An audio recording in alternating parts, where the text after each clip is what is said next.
Yo ho ho, Merry Feshmas everyone. We've got Puppy from the alt account Valhalla Vidya and Quinn. I am assuming others because we've got 6 concurrent viewers and that wasn't 6 names I read. So welcome in everyone. How are you all doing here on this lovely last stream of the year? We have quite a lot of content to get through. There's a couple of videos that I was intending to react to. We've also got a bunch of movies to review. I've got The Boys in the Boat, The Color Purple, Poor Things, and the latest episode of For All Mankind. And normally, I do the reviews after my other planned segments, but because I've got like 2 videos I was going to react to, plus the tier list, I don't know how long all of those are going to take. I may end up needing to like bump one of the segments depending on how things go. So I want to get the reviews out of the way first. Also, I need to have the reviews done before I do my tier list, since the movies that I'm reviewing are going to end up on the tier list. Gay Fish has its sack out. Nice.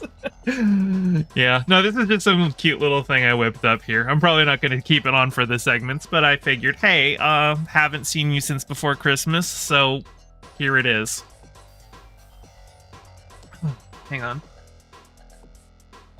I need water.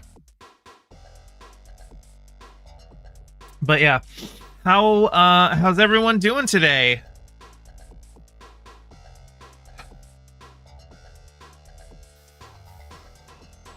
Here, give me a second.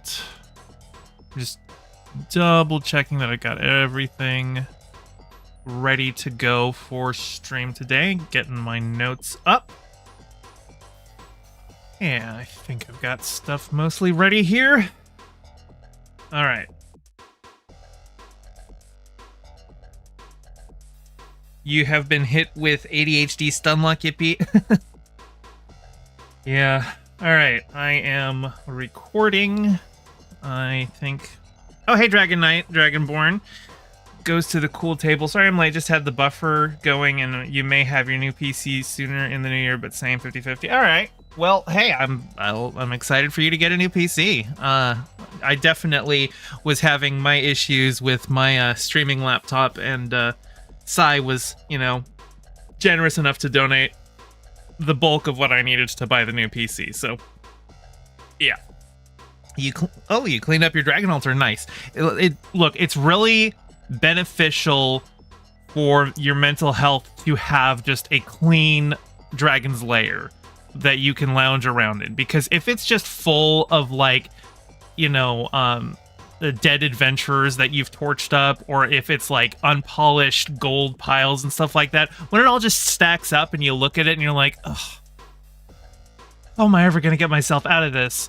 Like that can lead to a pretty bad mental health space. So it is important to make sure that your Dragon Lair is tidy, your gold is kept in neat stacks, not just laying in a pile that anybody can go and snag one from. No, like don't be a smog is what I'm saying. Keep things tidy. It's really good for your mental health. So, with all of that, I think I am ready for my reviews. First review of the night. I saw The Boys in the Boat, which is about the junior varsity University of Washington crew team in like 38 that ended up making it to the Olympics and winning the gold. And I saw the trailer and I honestly wasn't super interested in seeing it, but I did, my parents wanted to go see something for Christmas, so I'm like, you know what? It's about the University of Washington. They both went to the University of Washington, so of course they're going to love it. So I saw it with them. And when I saw the trailer, I saw that it was directed by George Clooney, and honestly, when I went into this movie, I assumed it was his directorial debut. And, like, I think that probably would have been more... I would be more forgiving in this review if it had been his directorial debut. But I found out he's actually been directing for 20 years, and this is like his 9th film. So he has no excuse for the complete lack of a visual style in this film. And as far as like a sports movie, especially a movie about like team sports, like they keep hammering home about how crew is like one of the most difficult team sports because all 8 members have to basically think as one and like really, you know, be a cohesive whole, except that the film really only focuses on like 1 or 2 of the members of the team. Some of like, I couldn't tell you the names of basically anybody else on the team. There's a moment late in the 3rd act where like the main character has a conflict with one of the other members of the team and almost quits the team because of it. And like the conflict that he had with that team member, because it wasn't set like near the boat or anything like that, I genuinely wasn't aware that the guy who was fighting was part of his team at first. It wasn't well set up. They all kind of look like generic white guys, which, you know, they were all white guys. Like, you know, it's a real team and stuff. But there really wasn't enough work done to like give every member of the team like an individual personality and style and stuff like that. I didn't feel it. And like the movie ends with a flash forward to the main character reminiscing back on that, and he's talking to his grandson who was just like asking him, is like, so you were on a team with 8 people? And he's like, no, we were 1, which really didn't like mesh with the the actual execution of the film. I didn't feel like they were 1 person, you know. They never really built that up.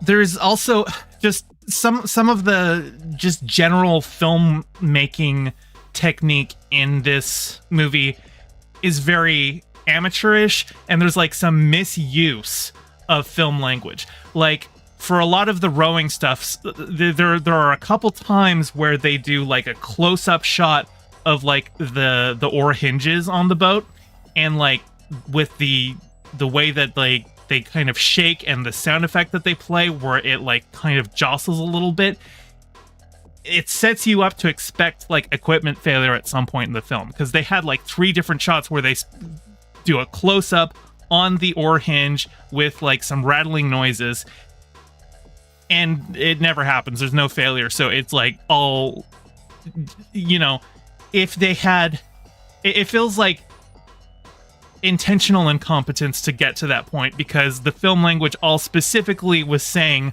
there's going to be an accident here with an equipment malfunction on the boat, and it never materializes. I don't know if it was something that they did film and cut, but then they didn't cut out all of the setup shots for it. I don't know, but if you know your film language, and if you're making an otherwise by the books bog standard sports film, this seems like, I don't know. Yeah, it feels, I think the most likely scenario is that they set it up, they removed that bit from it, and then forgot to remove the other setup shots. It just came out across very amateurish.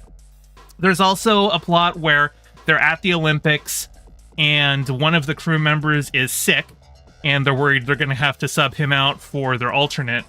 And at no point does he look sick. And like, you know, sure, not all illnesses present outwardly, but they never actually say what it was. It could just be a stomach bug or something like that. But like, they never even do like makeup to make him look a little paler or have, you know, a more sweaty sheen to his skin or anything like that. He just looks exactly the way he does the entire movie.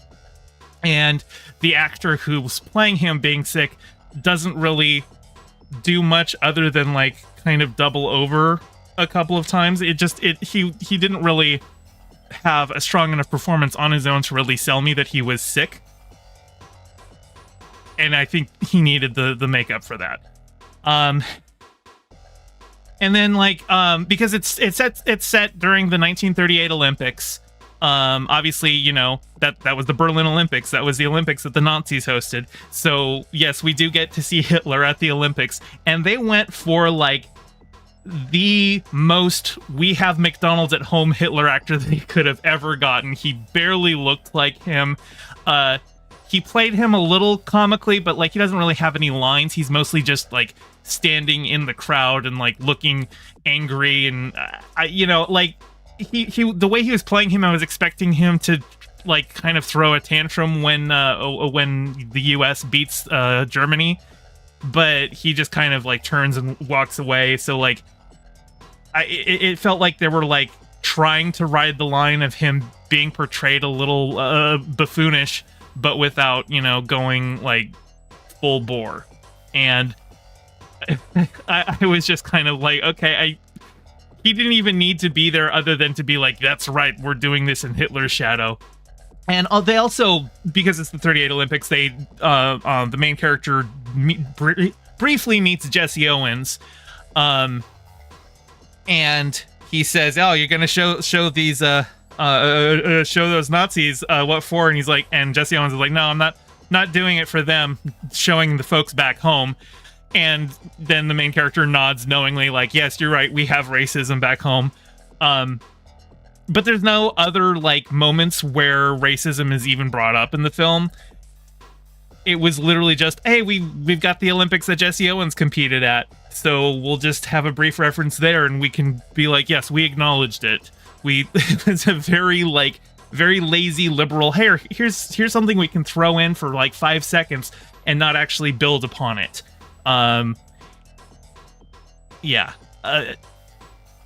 This was, and it's really weird because of every film that I've seen this year, this was the most packed theater I had been in, and it was for some really generic sports movie. And now, full disclosure, I live in Seattle, so that is the city where the University of Washington is set. So it makes sense that a lot of people would be enjoying seeing their local sports team get a movie made about them. So, okay, there's that. But yeah, I would give it a pass. It's not even the best sports movie that I've seen this year, and the sports movie that I've seen this year haven't been that great either. So yeah, I wouldn't do this one. I also just realized that I did that review while in Santa costume. Let me switch over to this one before I get the next one.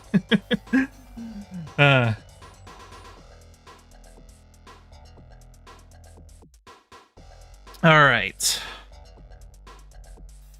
So I saw The Color Purple. And yes, that was actually a movie that came out in 1985, but I'm talking about the remake, the 2023 remake, which I have to, before I get into it, I have to complain about something that I've been seeing a lot with musical movies lately. This is a musical movie, and by the second trailer, they do in fact show that, yes, this is a musical movie because they have Taraji Henson's character singing one of the songs.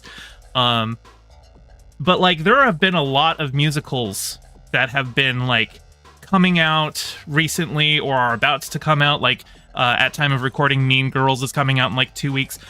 A lot of these musical movies, the trailers don't make it explicit that they are musicals.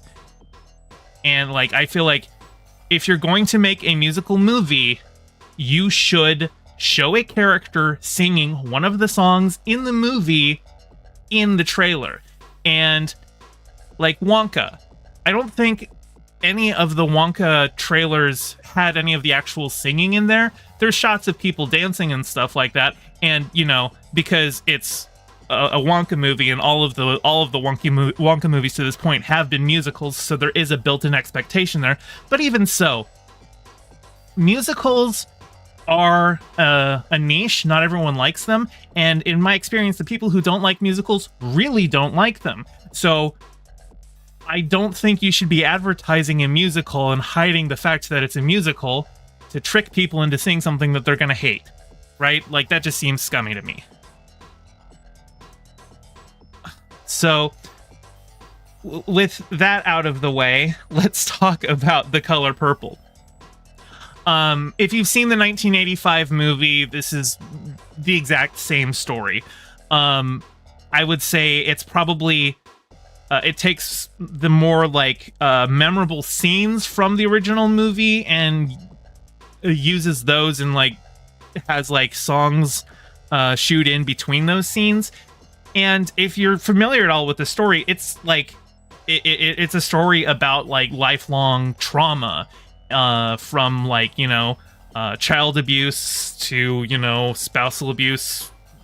It just runs the whole gamut. The main character, Celie, you know, basically lives an entire life of trauma, and it's a story about her, you know, finding her own voice and finding a way to stand up for herself and overcome that trauma. And because it's a musical, they kind of do a thing, and I'm sure that this was a deliberate choice, where the dark moments in her life are portrayed as just without music. They are portrayed as this is what happens in the real world, and then the musical numbers kind of have the more like heightened reality to them, or where they're more explicitly like songs like that may not be exactly happening, but they're happening in like the character's head, like how the Chicago musical movie did it. But that creates a tonal dissonance, because all of the songs are more about like, you know, the hopes and desires of the characters, and they're more about, you know, the longing for something better, and like they're more happy is what I'm saying. And so for you to have all of the songs be bright, happy numbers mixed in between scenes of basically child trafficking, it's a real tonal disconnect. And like, I know it was a deliberate choice, but they should have had some sad songs in the beginning. It just it didn't work for me. Let's see. The cast is stellar. Fantasia Barrino, she really pulls her weight as the main character, and given that Whoopi Goldberg was nominated for the original role in '85, I would be shocked if they don't at least give Fantasia the same treatment. If you're not familiar with the name Fantasia Barrino, she was, I think, the 4th winner of American Idol. And I hadn't really seen anything happen with her career since American Idol, but she's got an amazing voice. It's my understanding that she was the lead for the Broadway version of The Color Purple, and it's also my understanding, I thought originally going into this that this was just a straight adaptation of the Broadway musical, but it's not. They took a lot of elements from the Broadway musical, but mixed it with the film and the original book. So it's I assume mostly because people going into it are going to be more familiar with the movie, and I know a lot of Broadway adaptations will take like the basic structure of the film, but then go off in their own way. So I can understand them changing that. Also, Broadway shows tends to have a lot more songs than end up in a movie. I think I looked, and there was probably like a dozen songs from the Broadway show that were cut for the film. So, you know, that happens. But yeah, Fantasia Barrino, she's great. Corey Hawkins is a lot of fun as Harpo, and Corey Hawkins is somebody whose career I have been like watching with great interest. Ever since I saw him as Benny in In the Heights, I've wanted him to be a star. I think he has amazing talent. And his character isn't like the main character or anything like that. He's a fun side character. But I'm glad to see him get steady work, because this is the second film I've seen him in this year. He was the star of Last Voyage of the Demeter. So I am happy to see him still get work. I'm happy that he didn't just, you know, get In the Heights and then fizzle out. I want to keep seeing him and stuff. He is fantastic. Coleman Domingo, who plays Mr. Celie's abusive husband, he plays the character with the right amount of bumbling idiocy, but also menace, where you hate him, but you also enjoy watching him destroy his own life. and at the end you just kind of pity him. I think he rides that line really well, because a character like that, it's really easy to just play him so straight despicable that there's no redeeming quality to watching him in the film. And not to say that I think he's really a character that necessarily warrants redemption. Absolutely not. I think the film is more about, her learning to forgive for her own sake rather than for his. But I think he rides that line where he's not so charismatic that it overshadows the awfulness of his character. Taraji Henson plays Shug Avery, the blues singer who, she's a character from the original as well. And I like Taraji Henson. I don't think she's the strongest actor. I think she's very tropey in the way that she plays a lot of her roles, which is entertaining. But like, if you've seen a bunch of her roles, you're just like, okay, she's basically playing the same kind of character that she usually does. But yeah, I would say finally, like, it's talking about the story itself. It literally is. It's just, if you've seen the original movie, the story, so I don't really need to get into that here. What I will say, though, is the movie has a 2 hour and 20 minute runtime, so it's a pretty long movie. But even with that length, the ending feels really rushed. I wanted to see more emotional catharsis of Celie, like, being reunited with her family at the end. But we really only get like a brief scene of that before it goes into a big group number, and then all just kind of gets washed into the general, oh, here we are rejoicing in how our lives have wound up, but without like the direct focus on her, longing to see her sister for decades and finally getting it. That like happens, and then it just kind of gets washed away amidst the big group number. I would have liked them to spend a little bit more time there. That being said, the musical numbers themselves, none of them really stand out to me except for Push the Button, which is the number that Taraji Henson sings, that's in the trailer, which I gotta say, it's a really funny song, because when I saw the trailer, I didn't know what Push the Button was about. But if you've actually seen the movie, or just look up the song, it's a song where she's just explaining how to find the clitoris.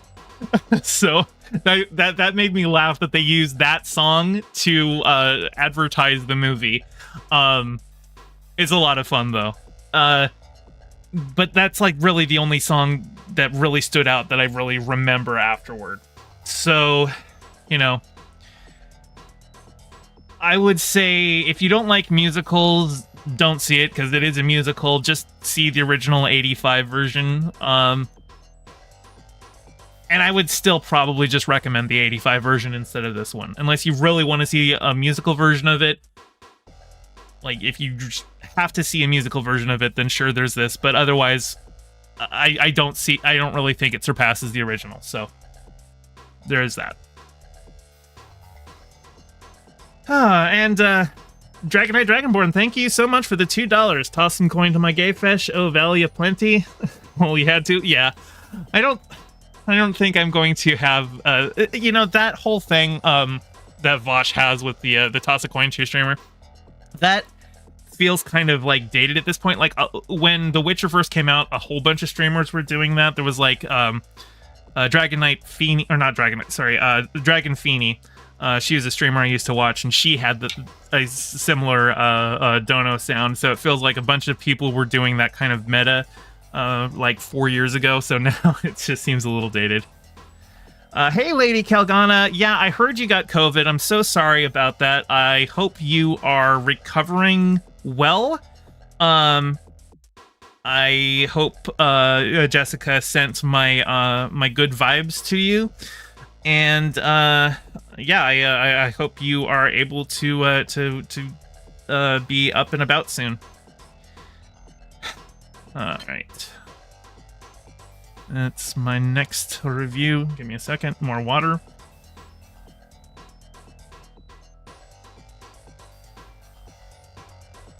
Okay. Poor Things is if Frankenstein's monster had a feminist awakening. This is a very weird and very delightful film. It's got this whole, like, Jules Verne aesthetic to it. Very turn of the century steampunk vibe. But it's about a girl, Bella Baxter, who's basically a Frankenstein's monster who is learning how to be a woman in the world as, coming into the world as just an adult woman, but with the mind of a child at first. And it's definitely a film about the ways men try to control women and the idiosyncratic social norms we have. Like, for instance, at one point she's at a fancy dinner and she takes a bite of some food and doesn't like it, and she spits it out on the table, and she's told that's not something you do in polite society. She's like, well, why should I keep it in my mouth if it's revolting to me? Which makes sense to me. I've never liked the idea that you should just continue eating something that you hate just to be polite to other people. I think you should eat things that are good. But Emma Stone, she really nails it, because she, we get to see her as basically just an adult baby who doesn't even know words yet.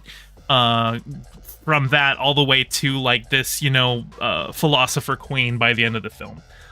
Seeing her go through all of that, seeing the physical performance as she's, like, still learning how to move in her own body, all the way to the end. Quinn says, I thought you're supposed to spit it out into the napkin. Yeah, that is a more polite way to do it. Hey, Christopher Bilko. Welcome in. I'm glad you like musicals. I like musicals too. Mark Ruffalo is in this film, and he plays an absolutely despicable, hilarious character. He plays this, like, conniving lawyer who, like, absconds with Bella and takes her on a trip of discovery through the world, which really just means he's trying to take sexual advantage of somebody that he perceives to be mentally deficient. And there's a lot of subject matter that if you look at it at the surface, like, this is very dark subject matter. And I was worried at the beginning because I'm like, she basically has a child's mind. I feel very weird about the ways in which everyone's sexualizing her. But that's kind of like, we get there at the end. Like, it really is a story about learning to become a woman in the world. And Mark Ruffalo is such a pathetic character. He's such a bumbling idiot. He is constantly flummoxed and outwitted by, this woman who is still learning what it means to exist in the world, simply because she's going into it without any of the social expectations that would stop people from doing more logical things. Hey, Atheist Mando. Welcome in. Glad to have you. So the film is definitely about self-discovery and sexual empowerment, especially. Bella basically independently comes up with the concept of enthusiastic consent. And the film, it has a very frank and usually comedic depiction of sex. And a lesser reviewer would talk about how much nudity is in the movie. I will simply say, don't see the film with your parents if that makes you uncomfortable. But I also wouldn't say that the nudity is necessarily, like, titillating, right? Like, it's not really portrayed in that way. Yeah, I guess I will talk about the nudity because the way it's shot is actually, it's not male gazy. It's very refreshing to see that kind of portrayal where because like, you know, if you see a naked man in a film, it's not always portrayed in a sexual context. Whereas because of the male gaze, basically anytime you see a naked woman, it is almost always in a sexual context. But even as scenes where there's explicit sexual content going on, you don't necessarily see Emma Stone's character as sexualized just because she is nude. I thought that was really interesting. Willem Dafoe plays the mad scientist who creates Bella, and he plays it so hilariously because he's like he's this amoral scientist who he has like this talk about how like morals are impeding the true work of pure science, which is very obviously like played up, like he's very obviously not dealing with his own trauma because his dad was a mad scientist who did horrible abusive experiments on him, but he is always talking about them fondly and ways that and about how it just he had to learn you know, to let go of the pain that he was going through because the work of the science was more important. And like it's the film does not portray this as like, you know, trying to justify any of it. It's really just showing how deluded you can be to think that, you know, doing objectively horrific things can be excused so long as you have the right rationale for it. And he's still portrayed as a fairly positive, like warm paternal figure, even as he's doing horrible things. But I don't think that the film is going anywhere out of its way to excuse the bad things that he's doing. For one thing, like after Bella leaves his laboratory, he goes and builds another one, but he's like, I took out those pesky emotions. They were all causing a problem. And so they've just got this new Frankenstein's monster girl who literally is just like repeating single words and, you know, completely like unable to like advance or grow or anything like that. And, you know, where like they don't really ever explicitly condemn those characters for having created her. It's just showing how the ways that they're trying to control women is just always backfiring or always leading to you know, negative outcomes. It doesn't actually work. It's all of the ways that men try to control women, completely flummoxed by just the realities that women are people. It is a very explicitly feminist film, a very sexually empowering film. I think Emma Stone is probably going to win the Oscar for this one. I don't know if she necessarily has the strongest performance out of everybody who's going to be in that slate yet, because I haven't seen who's on the short list or anything like that. But I definitely think she's a strong contender here.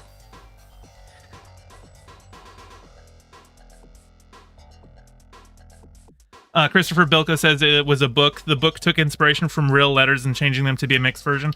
I don't know. Yeah, I know that it was based on a book, but I don't know how much of the movie stayed faithful to the book. I haven't read the book. I couldn't tell you. And I like read a brief synopsis of the book, and it sounded like the book was more focused on Willem Dafoe's character in the film, and less on Bella Baxter. But yeah, I don't want to spoil too much of the film. It has lots of fun twists and turns, and I really enjoyed it. It was probably one of the best films that I've seen this year. Atheist Manda says, in a main character aspect, I am a Ruffalo blew it away in Poor Things. Yes, Mark Ruffalo should get an Oscar for this one. He plays an absolutely despicable character, and he plays it so well. He's so pathetic. I really like Mark Ruffalo as an actor, and I think he did phenomenally in this. He's a perfectly hateable character, played marvelously. Like from the first start, I think like within like 10 seconds of seeing this guy, I think I wrote down on my notes, oh, I hate him. But yeah, would definitely recommend seeing this one. I think it's gonna do well at the Oscars. All right, before I get into For All Mankind, I need more water.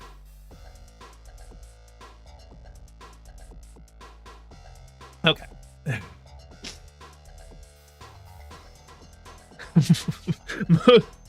Most punchable in 2023. Oh, he's a very punchable character. He's an extremely punchable character. No, the audience was constantly laughing at basically everything that he did in that movie. All right. For All Mankind, Season 4, Episode 8, Legacy. Last week, we had a unfortunately short-lived workers' strike that Dev killed by offering some of the workers a whole bunch of money. This week, we find out why he did that. And I do want to take a little bit of issue with the fact that Dev Issa is very much supposed to be an Elon Musk type character, except that he's like actually competent and he's like an actually self-made man, like or at least the way that he's presented it, because like he's talked about how he worked in a garage with only a few $1,000s to his name and now he's a billionaire. And I don't like basically no billionaire actually ended up that way. Like, you hear that story about people like Bill Gates and Steve Jobs. It's like, no, their parents were wealthy too. Their parents were like upper middle class. They had a lot of money to invest into their kids. Basically, no billionaire is just actually rags to riches unless you're somebody like J.K. Rowling, you know, somebody who worked entertainment adjacent stuff. Anyway, that's an aside. I don't like billionaires, but Dev is basically playing like 5D chess, where he broke the strike because he knew the strike was actually going to hinder the ability for them to ensure that the Goldilocks asteroid is in Mars orbit and not Earth orbit, because the strike was going to prevent them from capturing the asteroid altogether, and he knew that one of the strike demands of getting the asteroid into Mars orbit, that the M7 nations would never agree to this, because as we saw a couple episodes ago, they determined it would take 40 years to see a return on investment for a Mars orbit asteroid. It'll take a lot sooner if they put it in Earth orbit. But Dev doesn't want Mars just to be a waypoint. He wants Mars to become its own thriving planet, its own civilization. And having access to a $20 trillion asteroid would definitely help Mars establish itself as more than just a novelty base. So he and Ed recruit all of the people who did not cross the picket line. There was like 5 people who didn't cross the line. And he's recruiting those people who, you know, rightly are suspicious of Dev, since Dev's the one who broke the strike. But Dev's like, no. We're going to do an asteroid heist. And so there's like a whole like kind of Ocean's 11 vibe heist planning montage where we like intercut between like the NASA briefing about how they're going to do the asteroid and how Dev's team is going to like switch out hardware so that they can send a different transmission to the ship to control the burn, so that the asteroid doesn't just get slingshotted around Mars to Earth, but actually ends up in Mars orbit permanently. And there's a lot of fun stuff there. We don't get the conclusion of that heist. I'm sure that's going to be next episode. But the episode does end with the mission on its way to go capture the asteroid, and so we'll see how that one goes. But Ed, while they're doing this heist, has forgotten that Kelly is going to the other side of the planet for several weeks, and has left Alex in Ed's care. and they haven't really had a chance to bond yet. And Alex is kind of afraid of Ed because, like, at one point he said Ed looks like a big scary bear, and I was almost expecting Ed to just shave his beard after that. But the episode does actually deal a lot with Ed learning how to be a parent again. He's raised 2 kids, but he was always pretty hands-off about that for a lot of it, and also he raised his 2 kids with his wife, and she's not in the picture anymore. So he actually ends up getting parenting advice from Dev, of all people, who Dev's not a parent. Dev is just remembering things that he learned from the way his dad raised him. And I don't necessarily think Ed's getting the right lessons from that, because part of one of the things that he does as a bonding thing with Alex is there's like a specific piece of equipment that they are smuggling off of one of the shuttles that ended up in a secure locker, and the only way to get to it is to squeeze through a small grate. So Alex is the only person on the base small enough to get into it, so Ed recruits his 7-year-old grandson to help them steal a highly sensitive piece of equipment. And I was just so mad at him the whole episode for that. I'm not like mad that they did it. I love seeing characters written to do stupid and bad things, but I am very mad at Ed for contributing to the delinquency of a minor. But I also like it was also nice to see Ed grow more into, because we've seen scenes of him being a warm paternal figure when when he wants to be, and sometimes he's stuck in his ways and has that good old boy mindset where being a dad means being tough and tough love and stuff like that. And we've seen the ways that has failed him, and hopefully he's kind of learning a little bit of a lesson here. Dev tells him that probably the best way to connect to Alex is just let Alex share in his passions, which is one of the things that leads them to recruiting his 7-year-old for an asteroid heist. But it's fun. I really enjoyed Ed's plot this episode. As mad as I was for him getting Alex involved. As for Kelly, who's off on the other side of the planet doing her, research to look for life, I don't think we're going to see much of her until the finale of this season. And that's because the obvious assumption would be that as a season finale thing, they're going to find life on Mars. But because it's the obvious choice, and this show has often shied away from the obvious choice, I think the more likely scenario is that they're going to end the season very ambiguous as to what she finds. Like, she's going to find something. I know she's going to find something, but either the audience won't be sure what it is she found, or she won't be sure what it is she found. And we won't find out what it is until season 5. That's my prediction. Another prediction that I had been making since the beginning of the season was that Margot was going to end up running Roscosmos by the end of it. And I am completely wrong there. That is a prediction that I got wrong, because after Margot came out and announced that she had, defected from the US to the Soviet Union when everyone thought she had been dead, well, the whole reason she defected in the first place was to save Sergei's life. Sergei, who was the former head of Roscosmos and,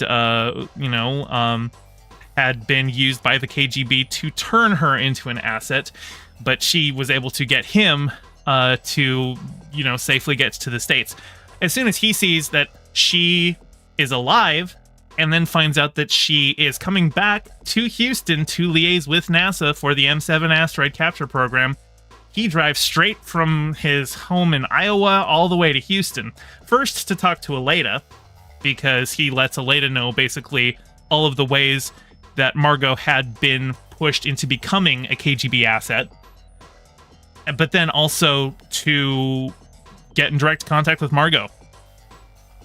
Because the current head of Roscosmos, the KGB agent, arena, Sergei reveals that she was his KGB handler for the entire time that he was at Roscosmos. That it was her plan from the beginning to turn Margot into a Russian asset. And so now it looks like the plan is for them to find a way for Margot to get back to the States permanently, to get out from being a KGB asset. I don't know how that's going to play out, because Margot objectively committed treason against the United States and gave nuclear secrets to the Russians under duress, but she still did it. So I don't see a clean way forward for Margot. Like, she could be granted a presidential pardon, but I don't see Al Gore doing that. That would be a very unpopular move for him, considering that Margot Madison is, like, one of the most hated people in America right now, because she's, like, one of the most visible traitors of the U.S. in the last century.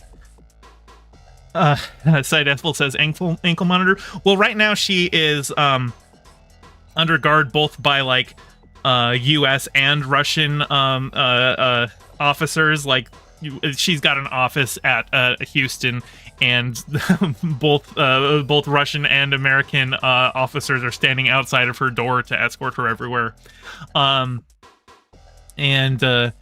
she's got a hotel room. She can get room service there, but I don't think she's actually, although she did meet Sergei at a hotel. So not at a hotel, at a diner. She left her hotel to go to the diner, and they didn't really show her, like, sneaking away from security to do that. So I'm wondering if it's more they just have an eye on her while she's at NASA. She has diplomatic immunity while she's here, but also she is a KGB asset, and I would imagine that the KGB wants to keep close eye on her. So I don't know how she snuck away. That felt like a little bit of a plot hole. Maybe next episode will explain it, but she just kind of shows up at the diner. But the Snowden of For All Mankind? No. She wasn't revealing U.S. military secrets to the public. Like, Edward Snowden, like, objectively did a good thing. Edward Snowden was revealing bad things that the U.S. government was doing to the world. Margot was turned into a KGB asset because she saw that the Soviets had stolen plans for the Challenger shuttle. But their plans because in this timeline, the Challenger disaster never happened. They fixed that problem. But the Soviets stole plans from the Challenger before they had addressed that problem. So she warns them because she doesn't want, cosmonauts to die. She cares about the science. And from that, they realized that they could turn her into an asset and get her to reveal more. And they eventually force her to reveal designs for a nuclear engine. Which, again, nuclear secrets are kind of, one of the worst things that you could trade to another nation.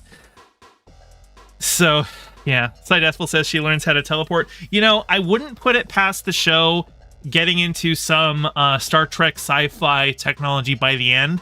The way that the show is structured is every season we jump forward another 10 years. Right now we're in 2003.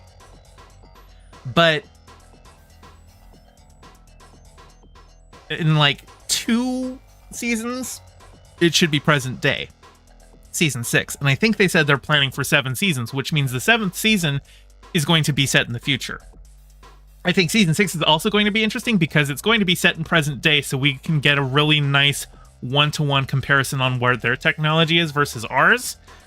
But then in season 7, like, it's anybody's game, and they might not even be limited to just 10 years in the future. They might try and tell where humanity goes to the stars altogether. Like, I would not put it past them meeting aliens. I wouldn't put it past them having warp drive. All of that stuff. I don't think they're going to have teleportation this season. And I think generally they're trying to keep the sci-fi elements of the technology that they have fairly grounded. Like, I would say that the biggest conceits that they are making for ease of storytelling is that they've got more advanced space propulsion, so that it only takes like 2 to 6 weeks to get from Earth to Mars. Basically any time of year. They don't have to wait for launch windows anymore because of the new increased engine efficiencies. You know, things like that, where they don't really go into the details of it. Also, that they've been able to get cold fusion working, you know, that's another big conceit. But in general, they haven't done like, oh yeah, we're gonna have like, you know, teleportation technology or that. I think they have mentioned they were gonna have like directed energy weapons, because they were talking about ways to put down the workers' strike. And they did mention directed energy weapons, but we do actually have directed energy weapons now. They're not like, you know, they're not phasers. They're like, you know, heat rays basically, or electro tasers is another thing. Like a high powered laser can ionize the air, and you can send an electrical pulse through that. So it's basically like a lightning gun. So there's things like that you could do. I think generally the show is going to try and stay mostly grounded in terms of potential technologies. I don't think they're going to go full Star Trek with it yet. But season 7 is anybody's game. But yeah, anyway. That's it for episode 8. We've got 2 more episodes this season. And while I was wrong about this season ending with Margot running Roscosmos, unless something completely out of left field happens, it seems like the main goal is going to try and be to get Margot to remain in the United States. And we'll see where it goes from there. And actually, before I get into my next segment, I just had a phone call, so I just need to text somebody and say not to call me right now, because I am streaming.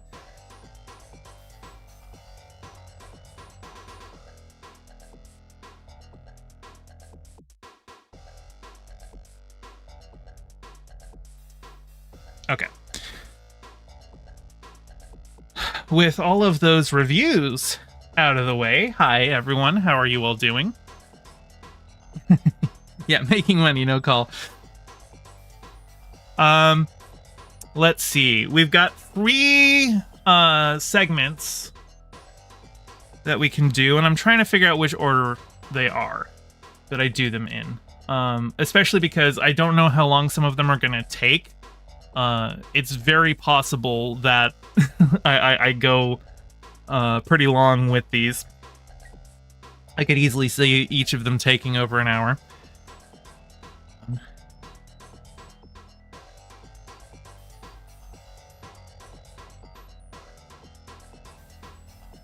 Okay. Was just responding to a text. But I think let's start with the tier list. So give me a second here.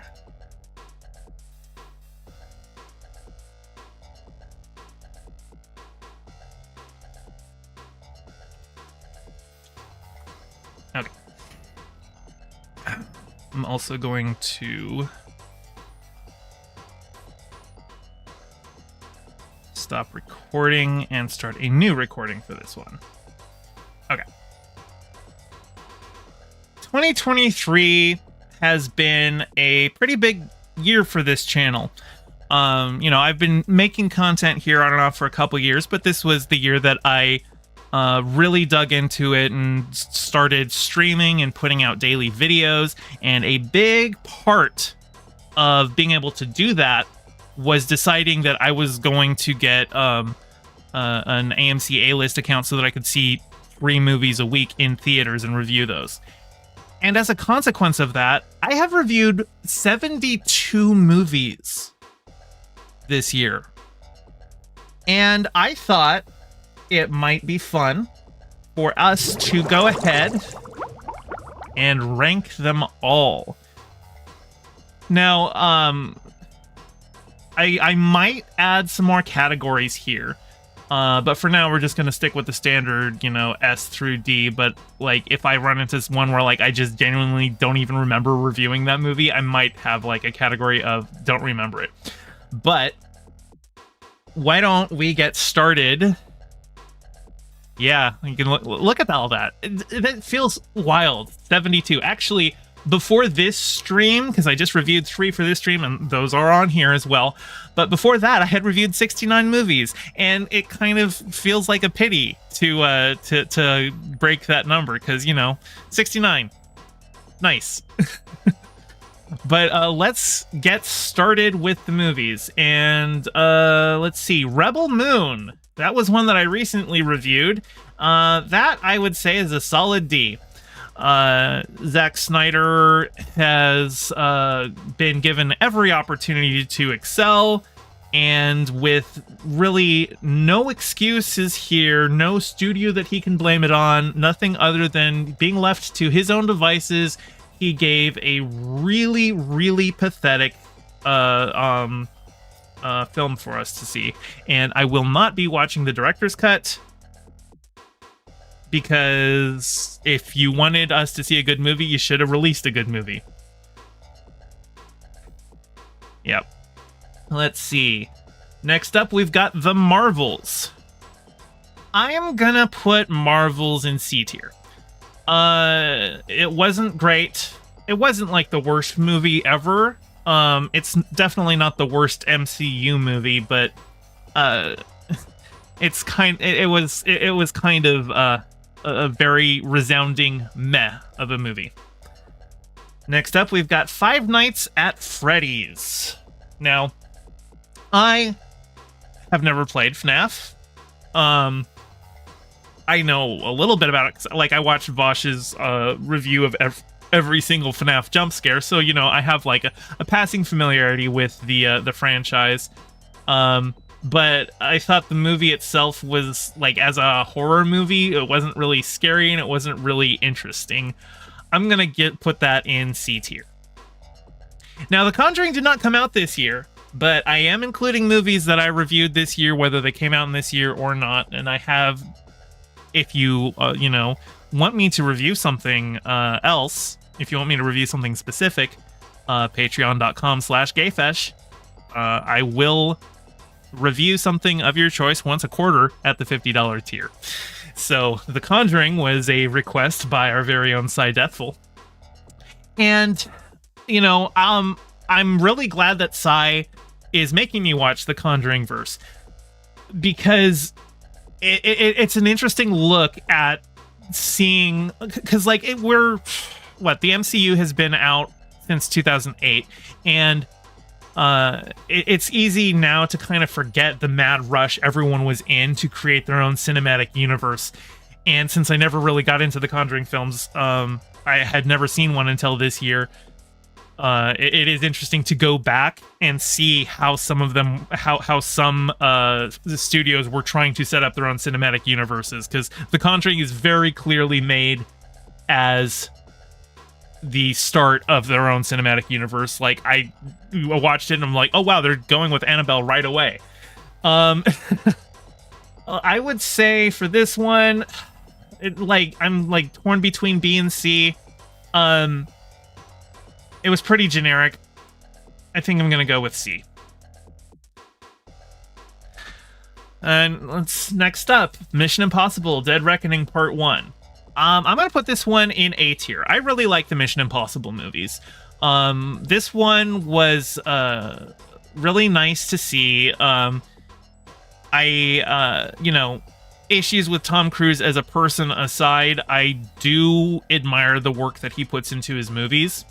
And his commitment to doing all of those big stunts himself. He trained for months basically just to do a stunt where he, drove his motorcycle off of a cliff and then parachuted. That was a cool shot. And I can appreciate it more knowing that he basically learned to be like an expert motocross driver for it. So that was a lot of fun. Like, Deathful says C is for Conjuring. Yeah, pretty much. All right, what's next? Elemental. Elemental, I'm gonna say that is a B. I liked some of the things that it had to say in terms of like systemic and especially environmental racism. That was one of the big things. I think at the time, I described it more as like the social model of disability, which I still think is valid, but considering that they were going for more direct like racial parallels between the different elements, I would say that like environmental racism is probably a more apt description for what it was. But because the city is built by the water elementals, it really isn't, designed for the fire elementals to live in, and so there's a lot of ways that they have to change their living habits in order to survive in a world where water's everywhere. And it didn't do well initially on release, but it sounds like it picked up steam, especially in the foreign markets, and had kind of like a slow burn of a box office success. So yeah, I liked it. It was pretty good. Dix the Musical. This is S tier. Absolutely S tier. Everyone who is gay needs to see this movie. It is an incredibly campy movie. It's not like quality in terms of like, say, a Kubrick or a Scorsese film. It is what it is, which is kind of like, it's more in the tradition of like John Waters. It's a very campy, gay, irreverent musical. For God's sake, like, there's one of the characters is a flying disembodied vagina. It's a very silly movie, and I recommend it. Poor Things, which I just finished reviewing, this goes S tier right handily. This movie is going to do well at the Oscars, and it deserves its place in S tier. It's definitely up here. Atheist Manda says Dix is on your to-do list of films. Yes, absolutely. It's so good. There's one particular song that I'm not going to say the lyrics because I don't want this video to get demonetized, but it was stuck in my head for weeks, and basically the hook of it is God is a particular F slur. And I couldn't stop singing that. Hey, welcome back, Dragon Knight. Okay, so Oppenheimer. This is going to probably make some people angry because I'm not giving it an S. I'm going to give it an A. And this will make people even angrier. If not for the score, it would be a B.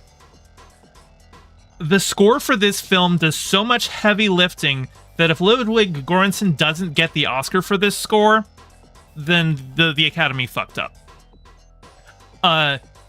There are so many scenes of people just sitting in a room and talking that without that score really like selling the emotion and the intensity and the stakes of what they're talking about, it would just completely fall flat. Like, really, Christopher Nolan put so much of the weight of this movie on the back of its score. I can't undersell it enough. And I also know a lot of people were talking about the Trinity test scene, and like, I'm sorry, I thought that scene was underwhelming. And mostly because of how hyped they had been about it and how they had done it practically and all this stuff. And I'm just like, okay, well, you did it practically. You obviously didn't set off a real nuke, which means I'm looking at a non-nuclear explosion, which means you didn't set off enough explosives to actually match the intensity of the blast of the Trinity test. So I'm seeing an inferior explosion. So yeah, I think they should have done the Trinity test just CG. So but it's still a really solid movie, and again, as disappointed as I was with the Trinity test scene itself, that's not really the point of the movie. The movie isn't really about the atom bomb. The movie is about McCarthyism and the politics of the era more so than just the Atheist Mando says Christopher Nolan relies heavily on Hans Zimmerman. Hans Zimmerman did not do the score for this movie. It was Ludwig Göransson. I know Christopher Nolan and Hans Zimmer have made a lot of movies together, and I love Hans Zimmer. Hans Zimmer is one of my favorite composers, but he didn't do this one. This was Ludwig Göransson, who Ludwig Göransson is quickly becoming my new favorite composer. He has done so many recent soundtracks that I love. He did Black Panther. He did The Mandalorian. He did Oppenheimer. Like, Oppenheimer would be a B movie at best without his score. Hey, Piftle Cakes, welcome in. Yeah, well, I've only got a couple of these movies. Got a lot to get through here. So, great acting by RDJ. He deserves recognition. Yes, and I didn't know that Downey was in the film until I saw him. And even when I first saw him, because he was in, like he had like, he was balding with a comb over and all this stuff, I couldn't quite place him as Robert Downey Jr. at first. It took me a little bit going, is that Downey? He looks like him and sounds like him, but is that him? And yeah, of course it was him. No, and also, like, that's kind of the role that he, was his bread and butter before Iron Man, just kind of playing the Weasley side character who ends up being a villain, right? But that was kind of his thing. Before Iron Man, and it was a role well suited to him. Yeah. Oh yeah. No, the comb over was doing heavy lifting to mask him. All right. Next up, we've got Napoleon. This goes in C tier. Ridley Scott should know better. He has been making good movies for too long to give us this much of a stinker. To spend this much money on a movie that has so little to say. It deserves no accolades, and may God have mercy on your soul. Spider-Man Across the Spider-Verse. You know where this is going. This is the best superhero movie this year. This is the best superhero movie since Infinity War, basically. Holy shit, this movie's amazing. Atheist Mando says Alien Covenant was good. Well, I haven't seen Alien Covenant. There's it feels like Ridley Scott maybe just kind of has run out of steam. Like, maybe some creators only have so many movies in them, and then they're just kind of on autopilot after that. Like, M. Night Shyamalan. I think M. Night Shyamalan made 2.5 really good movies before people realized that he was just following a formula. Like, Sixth Sense, Unbreakable, phenomenal films. Phenomenal films. Still love them to this day. Signs had some problems with it. A lot of people took issue with the logistics of the movie, but I would argue that they're focusing on the wrong thing, because Signs was more like an emotional journey for the main character. And sure, some of the logistics of why are the aliens invading a planet that's 70% water if they're allergic to it doesn't really make sense. That's not really the point of the movie. And so while I think the movie has a lot of problems with it, I think the emotional core of that movie is really good. But after that, basically everything Shyamalan has done has kind of been pathetic. And yeah, I just maybe Ridley Scott has just hit his Shyamalan point. I don't know. But yeah, no, Spider-Verse is amazing. I actually reviewed it twice, basically, because I reviewed it for the channel, and then I went on a panel with Star Panda and Council of Geeks where we talked about it. And I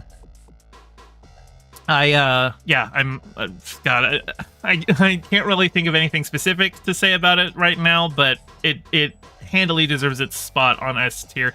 And I really hope that Beyond the Spider-Verse doesn't come out for like 5 more years so that they can give it enough time to be a worthy follow-up. Hunger Games, Ballad of Songbirds and Snakes.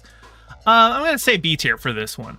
I like the Hunger Games movies, but they do sometimes... I felt like by the 4th one, it was like, this really should have just been a longer 3rd one.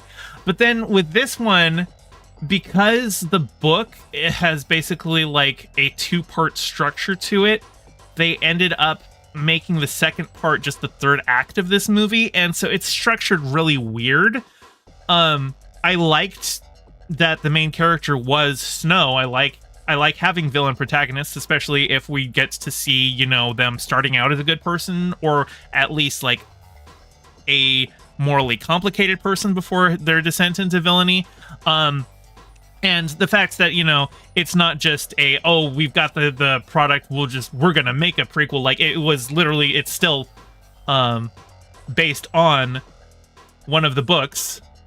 It wasn't like they just decided to make a prequel. It's still a story that Suzanne Collins wrote. You know, I think that definitely helped it. So yeah, I would say B tier. The only decent movie where we follow the fascist. Yeah. All right, Meg 2. This one, it was bad, but it was also somewhat schlocky fun.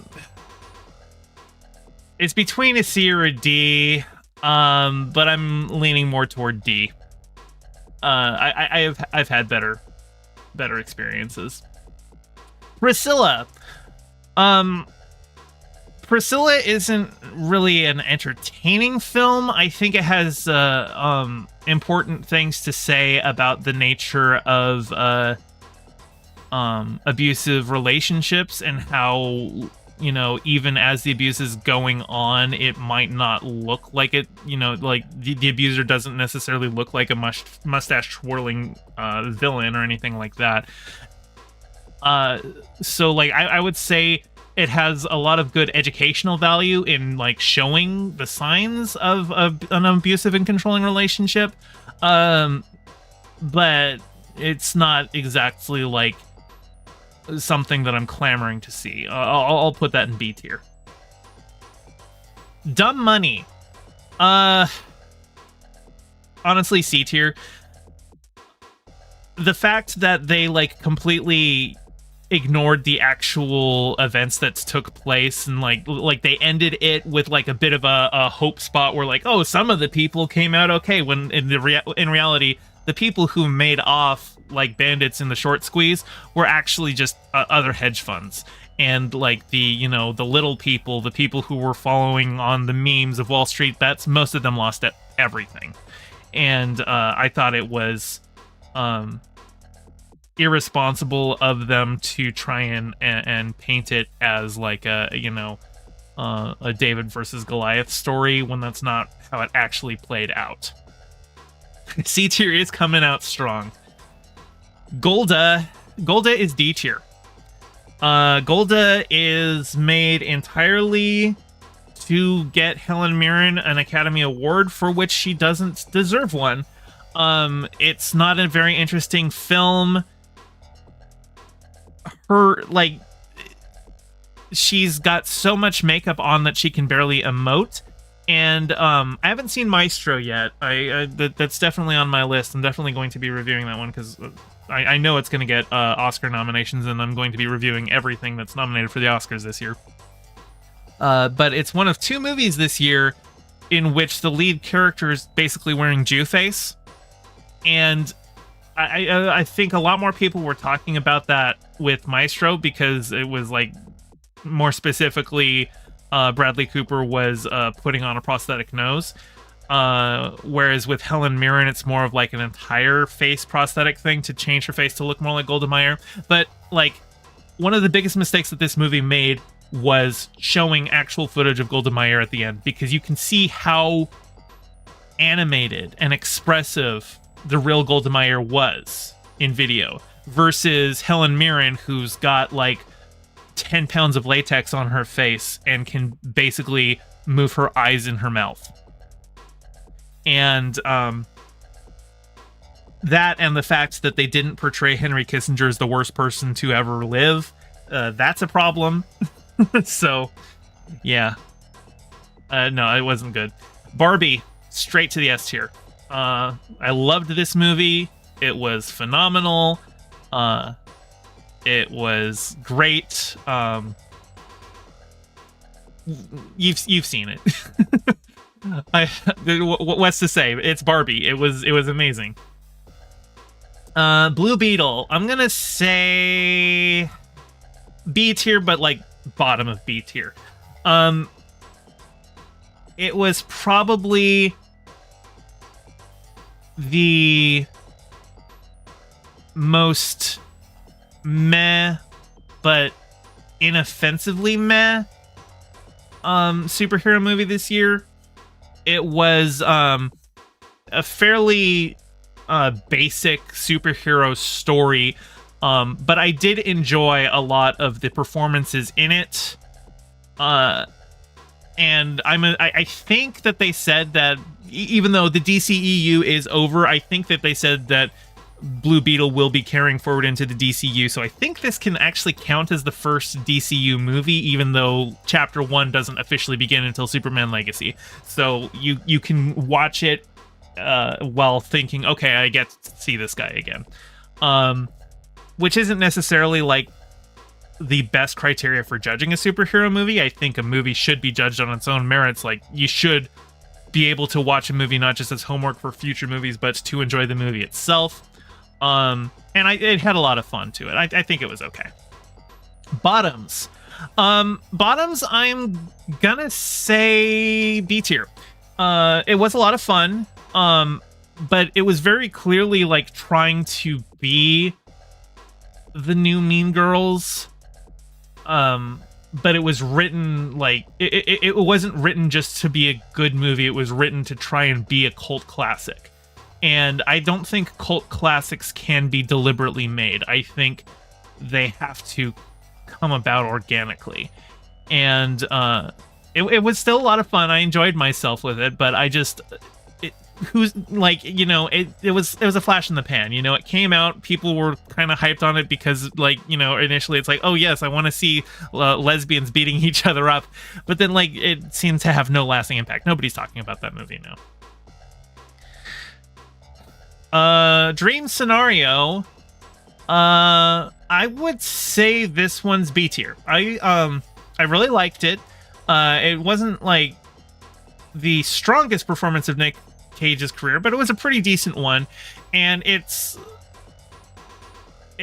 kind of like a depressing film, which is, so, you know, I mean, you could have a depressing film in S tier, but I was going in expecting something a little bit more funny and less depressing, but it actually is more a movie about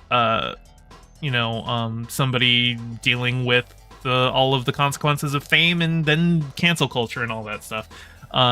Even though the scenario is fantastical of him just appearing in everyone's dreams and he doesn't even know why it's happening, the ways in which, you know, he kind of gets milkshake ducked feels very true to a lot of real life examples. Are Netflix films on this tier list? I think so. There are a couple films in here. Most of these films I did see in the theater. And actually, I didn't put Nimona on this list, even though I saw it this year. And I think I did that because I didn't review it on my channel. I did do a review panel. It was me and Star Panda and Mixed Dizzy. We talked about it there, but since that wasn't on my channel, I decided not to include it. I decided I was just going to put movies that I've reviewed for this channel on here. If Nimona was on this list, it would be S tier for sure. Nimona is an amazing film. Yeah, how dare I? Anatomy of a Fall. This is S tier. This movie was really good. I'm disappointed that it's not going to be France's pick for best foreign language film at the Oscars, because it really deserves it. It was a really good courtroom drama, and it is a really good film where, like, nothing is actually resolved. You don't know the truth of what happened, and you just kind of have to, like, and it, even after, like, the court case is over, life just kind of goes on, and you're still left with, okay, the trial's over, but we really don't know what happened. I really liked that one. Did I see and include the Dungeons and Dragons movie? No, I haven't seen it yet. I've been meaning to at some point. It looks like a lot of fun. I just haven't gotten around to it. Wonka, S tier. I need to see the Paddington movies. I haven't yet.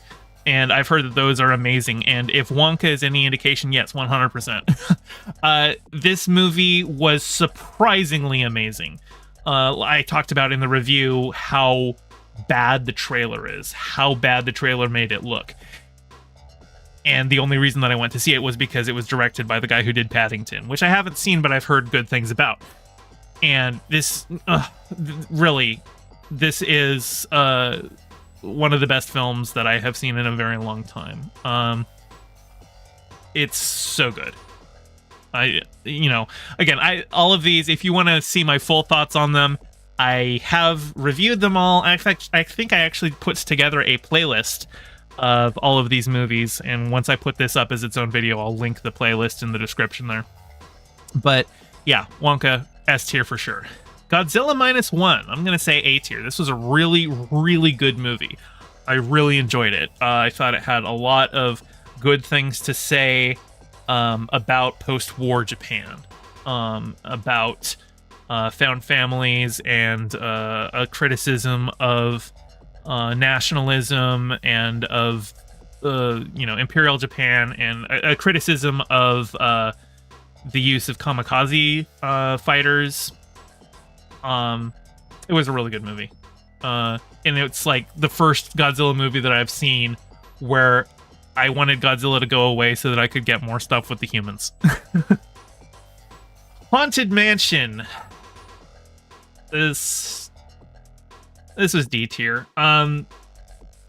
It wasn't D tier because it was like, it's not like, incompetently made. It was just another kind of soulless Disney cash grab into one of their properties. There was redeeming qualities to it, but it just, like, I barely remember it. So yeah, it's nobody's talking about this movie. It came and went like the last time they did a Haunted Mansion movie. Does anybody remember that they actually did a Haunted Mansion movie like 20 years ago with Eddie Murphy? Nobody saw it, and then they tried it again, and I don't think anyone saw this one either. They didn't even release it on Halloween. It was a summer release. It was like, no, save it for October. What are you doing? Or at least September. That's when horror movies really start to come out, September and October. I mean, and it's not really a horror movie either. It's a Disney adventure movie with ghosts, Indiana Jones and the Dial of Destiny. I'm going to say B tier on this one. It was definitely, I'm definitely glad that this was Indiana Jones' final movie, so that the final movie wasn't Kingdom of the Crystal Skull, because Kingdom of the Crystal Skull, I would probably create a new category below D just for that movie. Holy shit, I hated that movie. But no, I genuinely liked this one. I thought, and I was actually surprised that while they did recognize how hated Shia LaBeouf's character was and killed him off screen in between movies, that they didn't treat it as a joke, but as like something that had real character consequences for Indiana Jones, and is kind of like one of the big motivators of his character in this film is his marriage falling apart because of the death of his son. And I felt like they treated that story very respectfully. Quinn says, I remember Nostalgia Critic reviewed the first Haunted Mansion movie. He's probably the only one who did. All right, Aquaman and the Lost Kingdom. This is a C tier movie. There's some fun action to it. Patrick Wilson, I think, did a really good job as Orm, Aquaman's half brother. But you know, I just reviewed that one. You can see my review. I talked about it last week. I don't really have much to go over it. Saltburn, S tier. I'm in love with this movie. Like, it was not at all the movie that I was expecting it to be. And once I realized the movie that it actually was, you probably realize about halfway through, oh, that's what this movie is.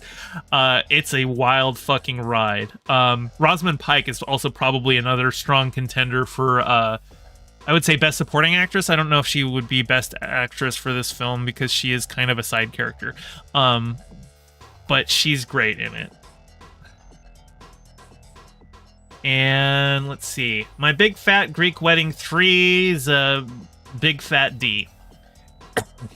Sorry. It was incompetently made. Excuse me. Hang on.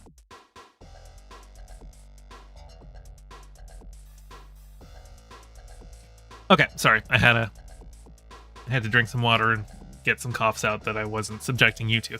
Yeah. No, My Big Fat Greek Wedding 3 was incompetently made. It was directed by Nia Verdal. I don't even remember the name. She's the star, and she's the one who wrote the others. But I think this is the first time she directed anything. And it's not really a story so much as a series of vignettes that are very, very amateurishly edited together. It was very forgettable. The only really memorable part of the movie was the new character, the mayor of the town that they visit in Italy, who is a non-binary character. They were a lot of fun, but other than that, it was, yeah. Next up, we've got Expendables. That goes straight to D. This is the worst action movie I've seen this year. With the exception of there was like a whip knife fight with Tony Jaa that was pretty well done, and that's because Tony Jaa is like actually, a martial artist who has done good action in movies before. But other than that, every single action scene was like, punch, cut, no real choreography to it, no interesting story whatsoever. It just wasn't good.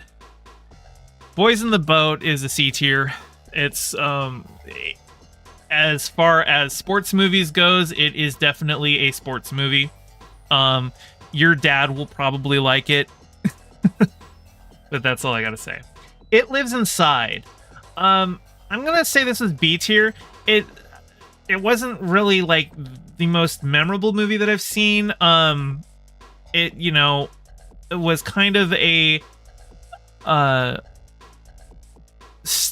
wouldn't say standard monster movie. It took like I think a kind of a demon that's in Indian mythology and like particularly like Hindu mythology, and did interesting things with it. I liked it was an invisible demon that was like still like had a physical presence, so like even though you would expect, well, if it's invisible it must be able to phase through walls, but like you could close the door on it and stuff like that, and it would have to deal with all of that. I thought there were clever things that they did with it. I liked seeing it was an all Indian or like Indian American cast, and or mostly I think she had a teacher who was not Indian, but the majority of the cast was Indian, and it's nice to see that. Usually if you're seeing a movie starring Indians, it's from Bollywood, and actually I've been seeing more movies from Asian American creators recently, and this was one of those, and it was nice to see. Cy Deathful says C for Seattle. Yeah. But anyway, Yeah, no, it lives inside. It was pretty decent. If you see it on streaming, I would give it a shot. Killers of the Flower Moon. This was a really good movie. I don't know if I want to put it on S. It's either A or S. I watched this one with Demon Mama. We did a big, like, hour-long review of it. That was a lot of fun. And I almost have more fun memories of just seeing it with her and talking about it with her than I did with the movie itself. It was really good, though. I think I'm going to put it in A.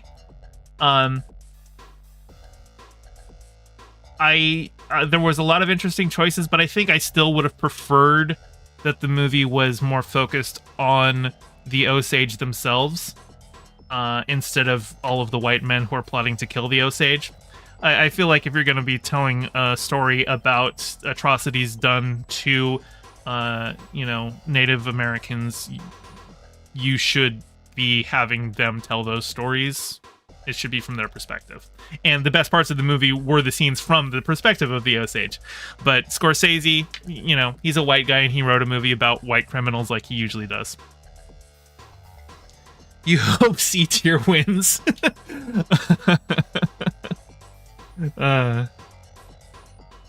right, The Kill Room. I really enjoyed this movie. Actually, I'm gonna put this in an A tier. This was a really fun movie. It kind of went under the radar of a lot of people, but it's a movie about an art dealer who gets into money laundering for the mob, and the artist is a hitman, and I thought it had a lot of fun things to say about how vapid the art scene is and how criminal it is in its own merit. Like, sure, she's doing money laundering for like some local drug dealers, but like we find out that there's other art dealers in her trade who are working for Russian oligarchs and stuff like that. So it was good. Talk to Me. This is an S tier. This is one of the best horror movies I've ever seen. I think it had some legs in the box office too. I think it was there for a while. It's a pretty short movie. I think it was like a tight 90 minutes, but it told a really compelling story. I liked that it had a bunch of bad characters who are just portrayed as flawed characters, not really bad, just complicated asshole teenagers. And I genuinely enjoyed this one. Phenomenal ending. Like, the last scene was so good. Gran Turismo. This is another C tier. Most of the sports movies I saw this year are C tier. I don't really like sports movies generally. I feel like they're pretty formulaic. And this one goes in there as well. It's a Wonderful Knife. This is A tier. This is a wonderful schlocky slasher film. It is a very funny premise of taking, the It's a Wonderful Life, I wish I was never born kind of a thing, and throwing in some scream slasherness to it. Great performances all around. A wholesome sapphic Christmas horror movie. You should check that one out. Joyride, that's a D tier. Joyride is so forgettable. It really was just. I haven't seen The Hangover, but it feels like a discount Hangover. And it's not really the kind of film that I go for. I didn't enjoy it at all. Silent Night. I'm gonna put that one on A tier. I really enjoyed this one. Surprisingly enjoyed this one. It's John Woo, so it's got that kind of an action schlock that he goes for, but like action schlock with panache, with like an artistic flair to it. And the fact that it was a silent film. I had no idea going into it that it would be. That was a nice surprise. I really liked it. The Holdovers. This is S tier. This was a really, really good movie about broken people finding each other for Christmas. A lot of care was taken to make it not look like a period piece about the 70s, but to make it look like a movie that was made in the 70s. I really appreciated that. Next goal wins, D tier. Taika Waititi, another person who I think has hit his Shyamalan limit.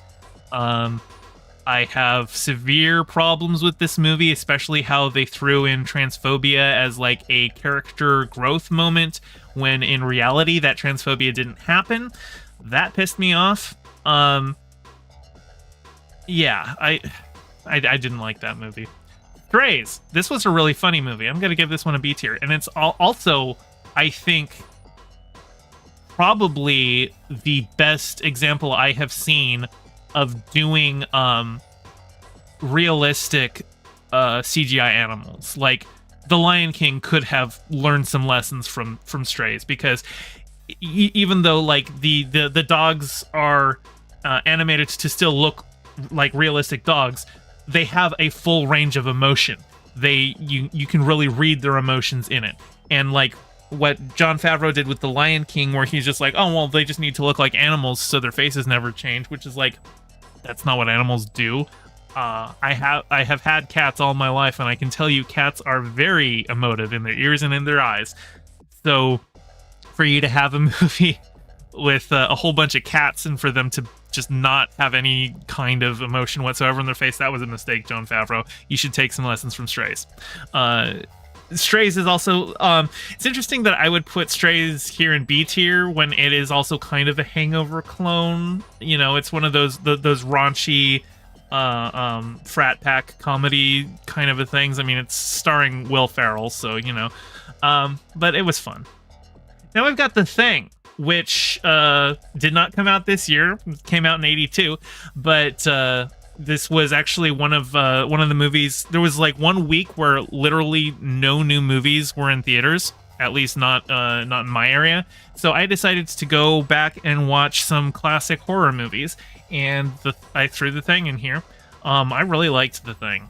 I don't know if I would put it in S tier though. I think I'm gonna put it in A tier. I definitely get why it's a cult classic. The special effects are really cool. I mean, they're dated. You can tell, like, you know, everything's kind of rubbery, but like, God, they were so creative with it. And I think there's some weird editing choices, particularly toward the end, that I don't know were whether they were a deliberate choice or whether it was a case of them not being able to afford reshoots, and so there was some weird stuff there. But I think A tier, that's crazy. Yeah, no, I knew when I said I was going to put it A tier that it was probably going to get some people pissed off. But yeah, I think A tier. I think A tier is good. Retribution, Liam Neeson. Oh God, this was so forgettable.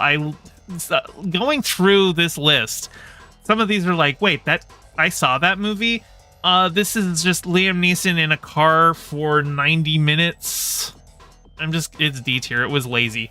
It was Liam Neeson going, I still want to do action, but in this movie I'm driving a car the whole time, so all I have to do is sound intimidating like I did in Taken, but without having to stand up. It just, yeah. You love how the word IMAX is bigger than the title in the Marvels. I was trying to find a good poster for the Marvels, and they're just really like something that showed the title large enough, but was also, yeah, it just, there was a bunch of posters. There were some like fan-made posters, but I didn't want to go with that. I wanted to go with like official posters, and yeah, I didn't really like any of the posters for the Marvels.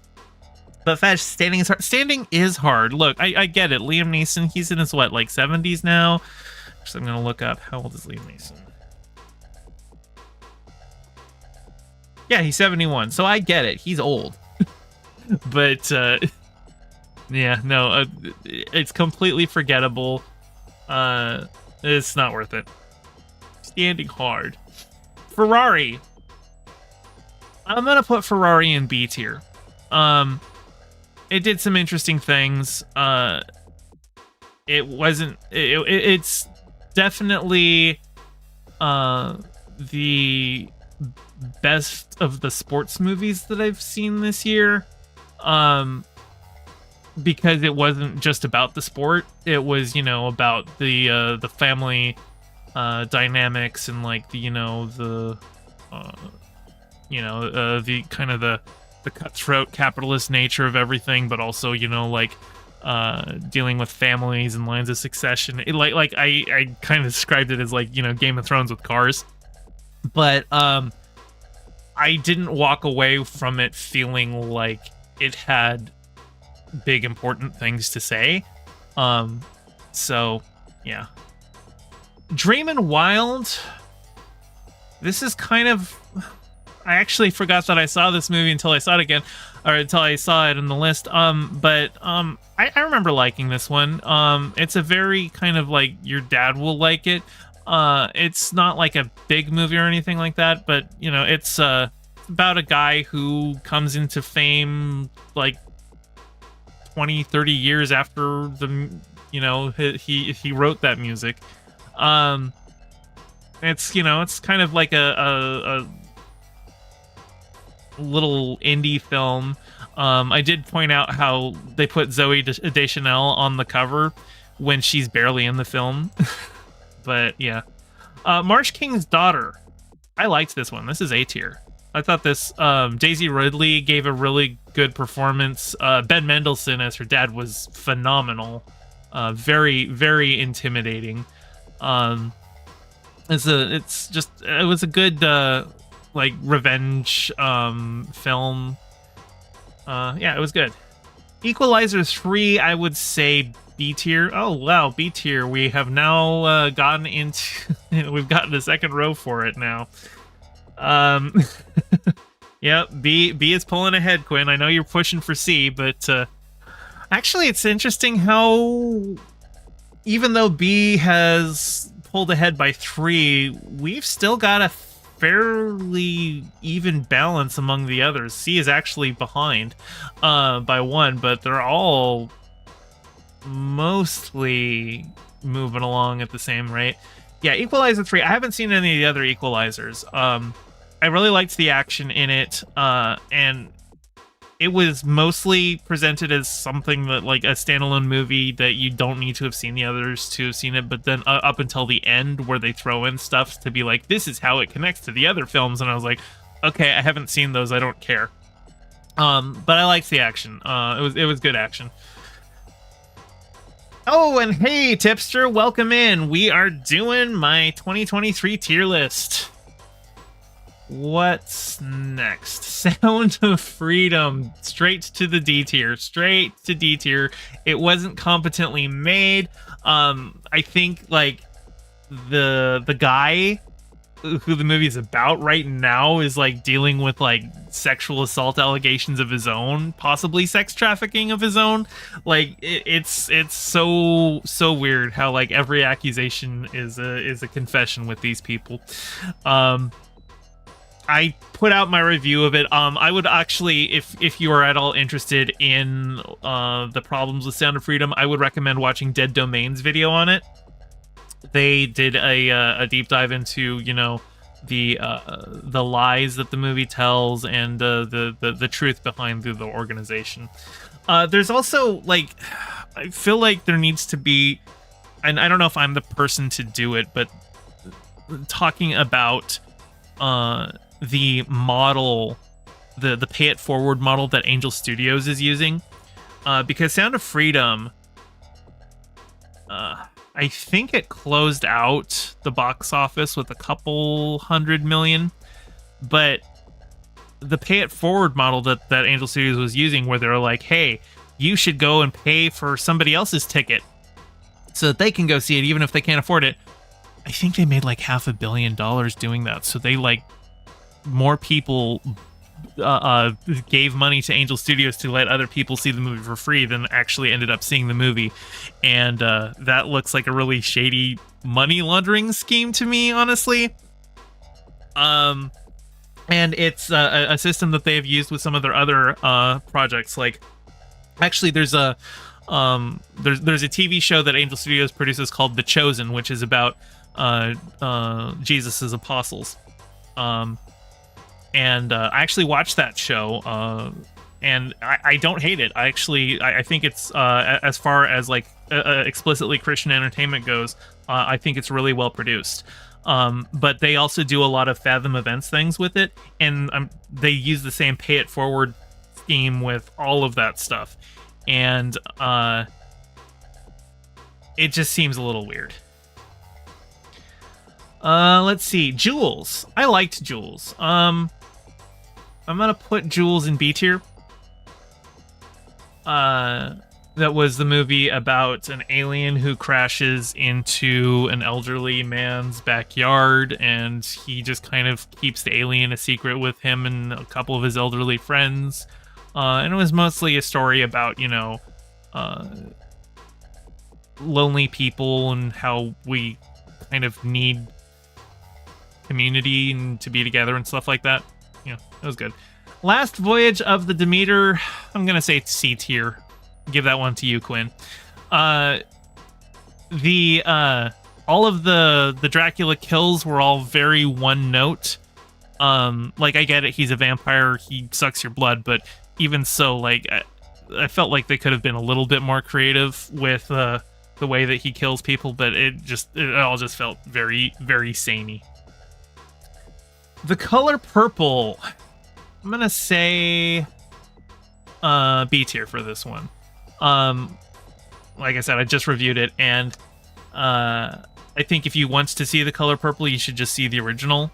I don't really think that the songs added anything to it.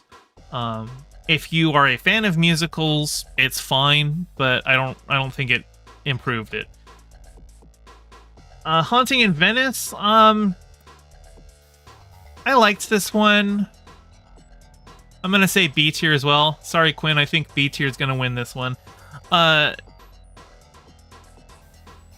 It was the least star-studded, I think, of any of the Kenneth Branagh Poirot movies to date. And it was also using a less well-known story from Agatha Christie to begin with, and then they like heavily altered it there, so it's basically an original story, just set in the Poirot universe. But I liked it. It was fun. I liked that they were trying to add in the potential supernatural aspects to the film, even though they had a rational explanation for it and all that stuff. Shortcomings. I really liked this movie. Nobody saw it, but I think this one goes in A tier. And what do we got? Oh, The Retirement Plan. This is D tier. D tier. This movie sucked.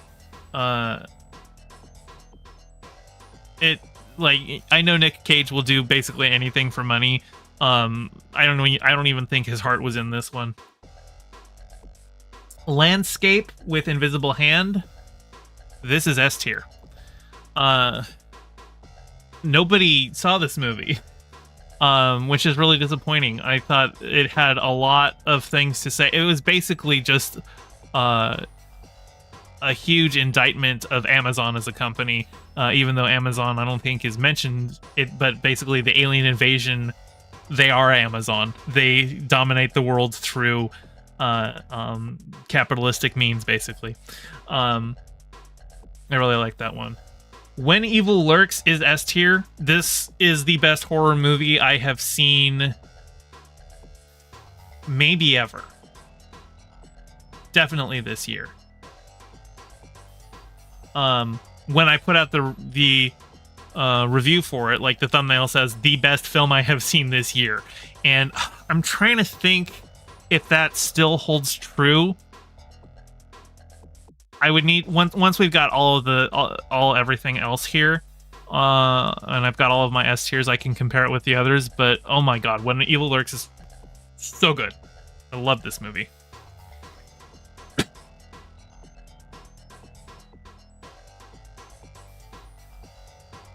Sorry, had to mute because I'm coughing. Give me a second here.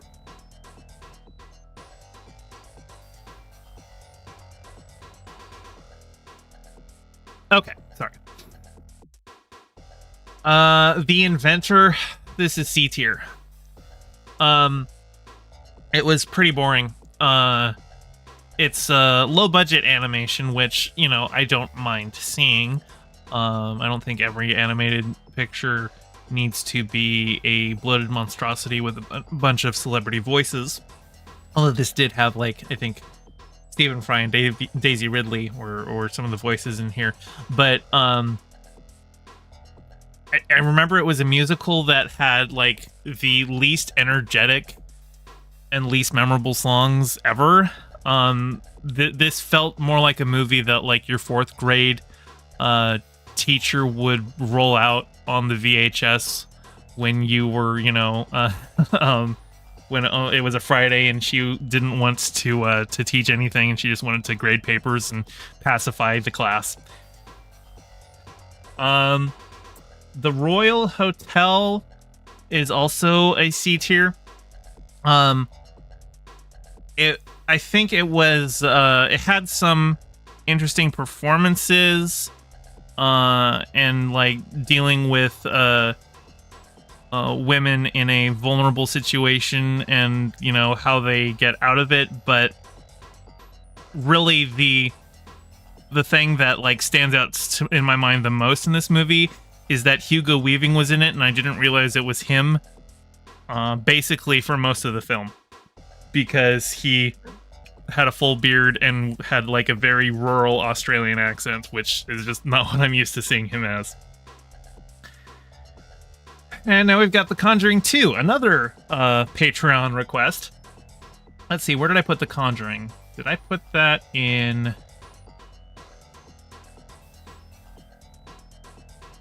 Where did I put that?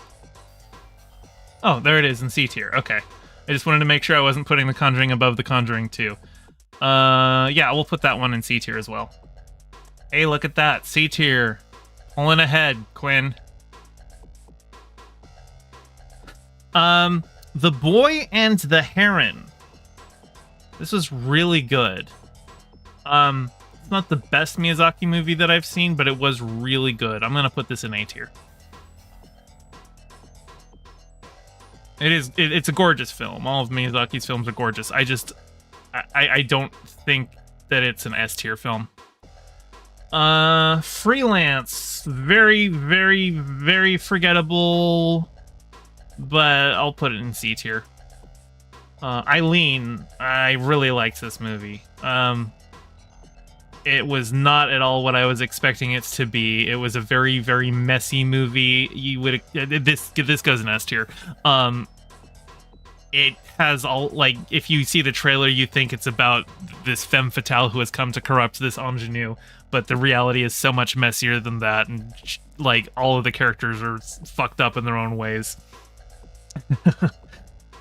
So, I really recommend seeing Eileen. Eileen was a good movie. We got, Ruby Gilman, Teenage Kraken. This goes in C tier.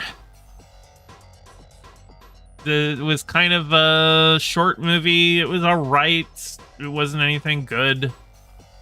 A bunch of the characters didn't get any development whatsoever. Yeah. It was meh. Wish. I liked Wish. It wasn't great. I'm gonna say B tier for Wish. It's not a bad movie by any stretch. I think people have just kind of running into Disney fatigue on it. Some people were trying to blame, you know, its box office on it being woke, quote unquote, but, you know, that's stupid and you're all stupid and shut up. But yeah. Saw X. Okay, so here we are. Where do I put this one? Because I was about to walk out of this movie. And I decided to stick through it. I knew that I wasn't going to like it, but I wanted to give it a fair shake to review it as like for people who do like that kind of a movie. And in fact, it's probably one of my favorite reviews that I have done of a movie, because I was able to step outside myself so much and analyze it for what it was. and give recommendations on it for the kind of people who like that kind of torture porn movie. And I even got like a comment on that video that I think I pinned to that video because somebody else said they really appreciated how I was able to step outside myself and give the review that people who want to see this kind of film would be looking for. And so, but like I said, I was gonna walk out of it. So how do I rank this? Is this, because I guess this is like my personal ranking, right? So I guess I would have to put it in D tier. Because this is how I feel about the movies. And I never want to see another Saw movie again. They aren't for me. So in that vein, I would say D tier. But like if I were to judge it as to how I would rank like that kind of a movie, it would definitely go higher up. I think this is my personal ranking. I think this is how I felt about these movies. So I think because of that, it goes in D tier.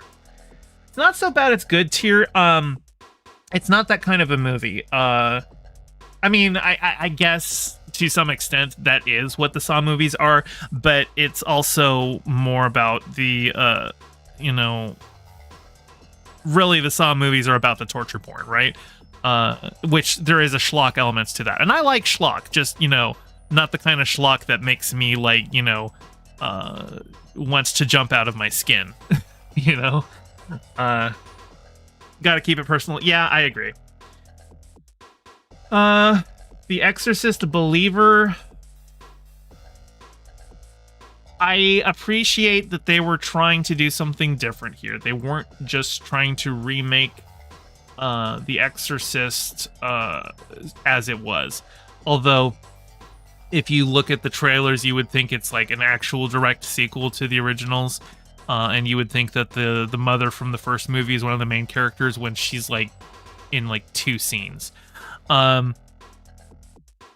The one thing that I really liked about this movie is how they were trying to move away from the Catholic Church as like the default. Like my criticisms of the Conjuring movies is that they're like basically Catholic propaganda, and a big reason that we have this kind of Catholic dominance in horror films is because of The Exorcist.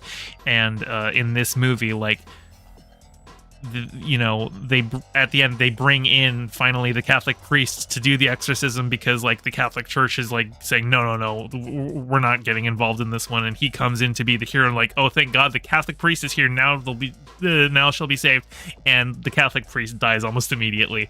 And like they were using exorcism methods from multiple cultures. The idea was like ultimately it wasn't the faith, a specific correct faith to get with the exorcism. It was about the personal connection between like a father and his daughter.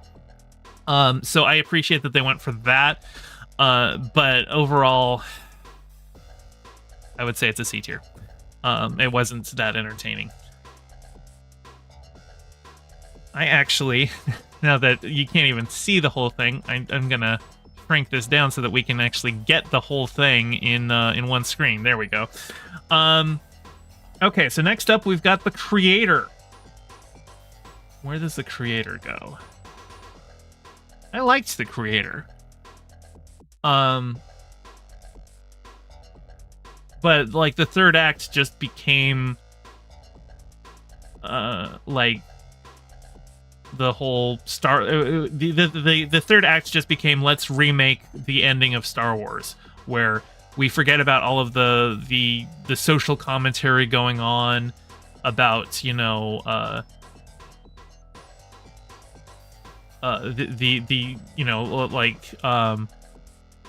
there was definite like racial allegory in the film with how the robots were treated. But a lot of that just kind of gets forgotten, and we're just doing like a schlocky blow up the Death Star to save everyone kind of a thing. So I think I would put it in B tier. You're surprised Wish got B tier? Where would you have put it? All right. Next up, we've got The Flash, straight to D tier. horrible movie. Never should have been released. If David Zaslav was going to shit can a DC movie, it should have been this one and not Batgirl. That's all I gotta say about that movie. That's all that movie deserves to have said about it. The Nun 2, also D tier. I did not enjoy it. This was actually the first Conjuring movie that I have seen, or Conjuring verse movie that I've seen, and like the fact that I was able to call it half an hour before, oh god, they're gonna do a stupid thing where transubstantiation turns the wine cellar into blood, and that's how they defeat the nun, and then it turns out that is what they did. I'm like I thought of it and said, no, that's too stupid. They're not doing that, and then they did it. Ugh.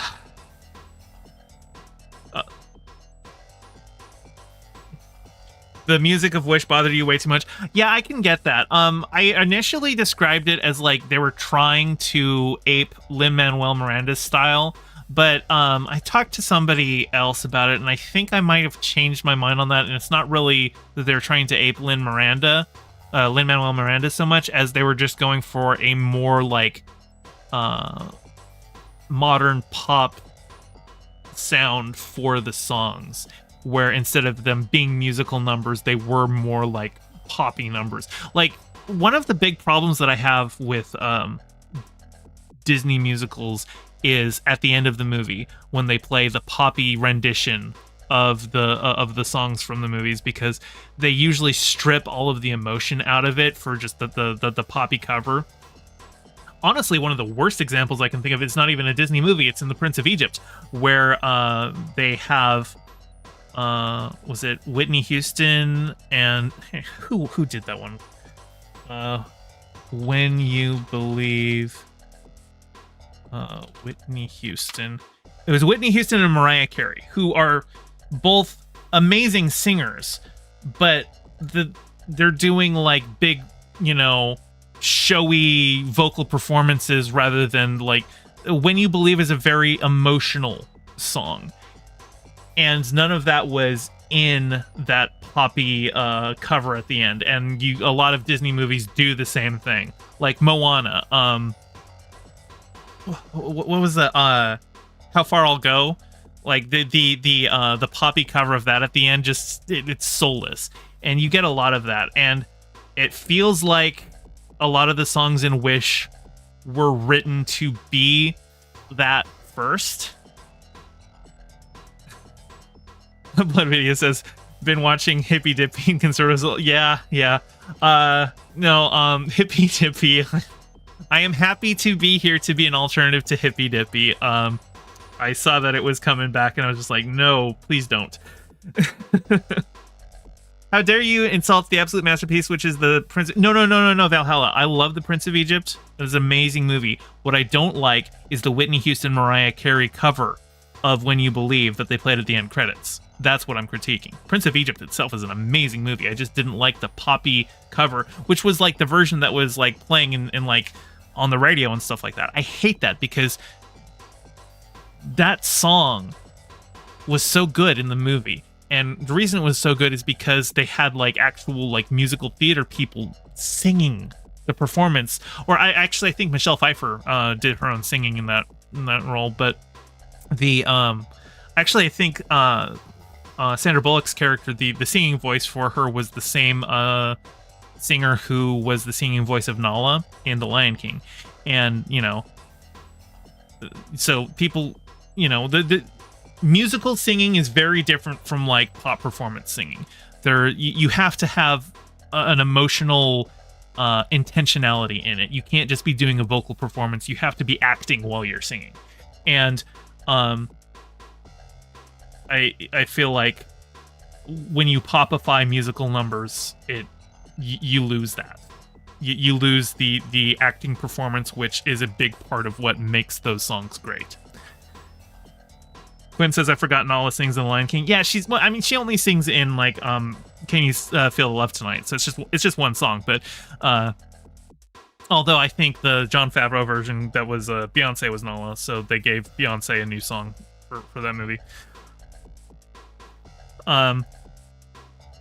But yeah, no, Valhalla. I love Prince of Egypt. It is one of my favorite films. It is a really, really good film.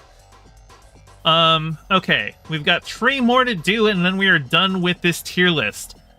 The Persian version. I'm gonna put this one in B tier.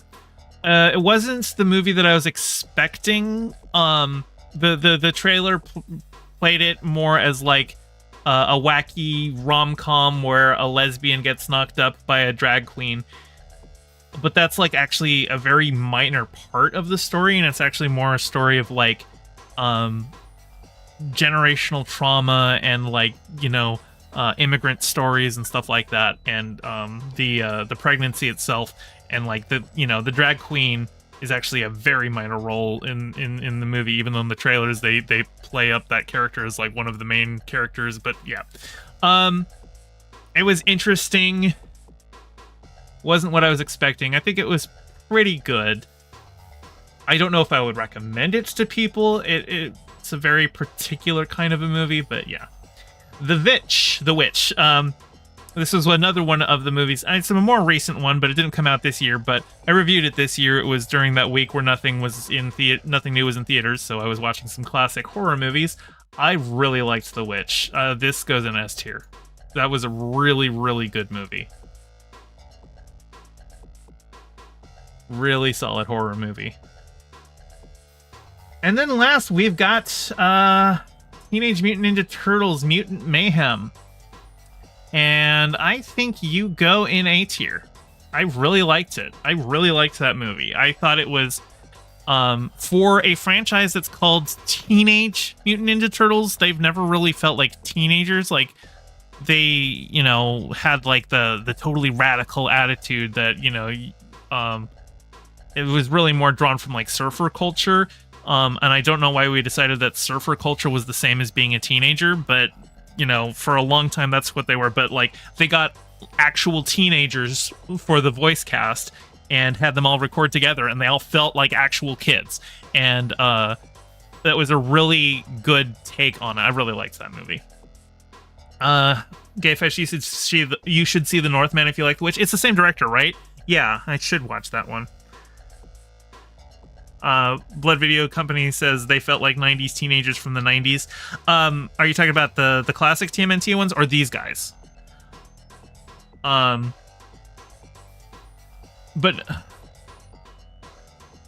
the 90s being like teenagers that are versus such a okay, the classic. Gotcha. Yeah. I would say, well, and I would also probably say that as a child of the 90s, TMNT probably did inform my idea of what a teenager was. Because, you know, like, when you're, like, single digits, when you're, like, 8 or 9, you think teenagers are the coolest. And, you know, well, if they've got nunchucks as well, that's even cooler. But anyway, that's it. That is my tier list. And sorry, Quinn, but it looks like B tier won. Although C tier came in second, so you're not all lost. But let's take a look. Let's see. S tier. Why don't I pick right here the best movie of the year from the selection here? Unfortunately, I don't have Nimona on here. Otherwise, that would also be in the contention. But the best movie of the year that I reviewed on this channel is what I'm saying. And like I said, When Evil Lurks, when I reviewed it, it was the best film that I had seen that year. So let's compare it. First, let's put it over here and let's see if any other film... Come on. All right, Dixie, go over here. Let's see if any of these films I would say is better. Poor Things might be. Let's compare some of the others. Not Dix. Dix isn't better than When Evil Lurks. Across the Spider-Verse, maybe. Let's move that over here. When Evil Lurks is better than Barbie. I'm gonna say it. Better than Anatomy of a Fall. Wonka, let's move you over here. Saltburn, let's move you over here. When Evil Lurks is better than Talk to Me. I will say that. Talk to Me is really good. When Evil Lurks is better. Holdovers, let's move you over here. Yeah, okay, so judging from these, we've got When Evil Lurks, Poor Things, Spider-Man Across the Spider-Verse, Wonka, Saltburn, and The Holdovers. I would say these 6 are the best of the year that I have reviewed, but which one is the best one? Where's Oppenheimer? Oppenheimer's an A tier. Yeah, Oppenheimer didn't get an S tier. And if it weren't for Ludwig Göransson, it would be in B tier. Yep. I know, shocking, but that's where I put it. Okay,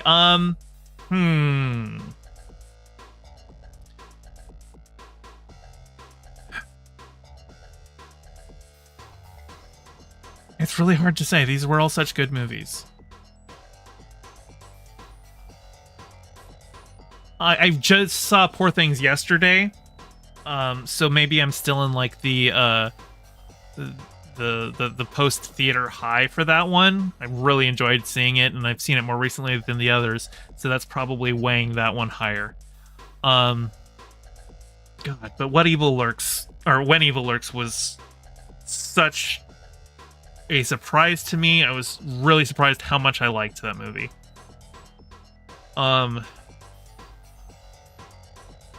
But in terms of all of these movies, the one that I would say moved me the most emotionally was Wonka.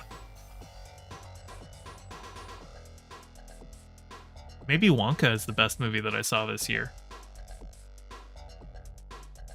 I don't know. I feel like these are all so good. I don't want to pick a best. We're just gonna. We'll say these 6 are an S. Yeah, here. Let's do it. S plus. And row up. Oh, hang on. Let me. No, sorry. This one. Okay, this is S plus. And we'll move these 6 up here. There we go.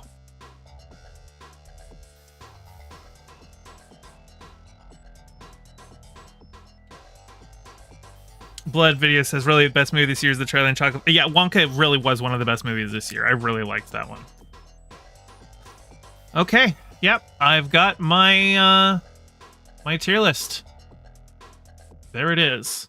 Let me zoom out so we can get it all in one frame. There you go. There we have it. Enjoy. And actually, I'm going to save it, but I don't know if this is going to pull up my desktop while I do it, so I will save that one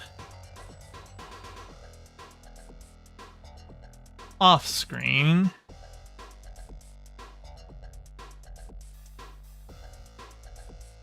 Okay. So I've downloaded the image, but there. That's my 2023 tier list. All right. Let's move on to the next topic. Let me stop recording and start a new video. So,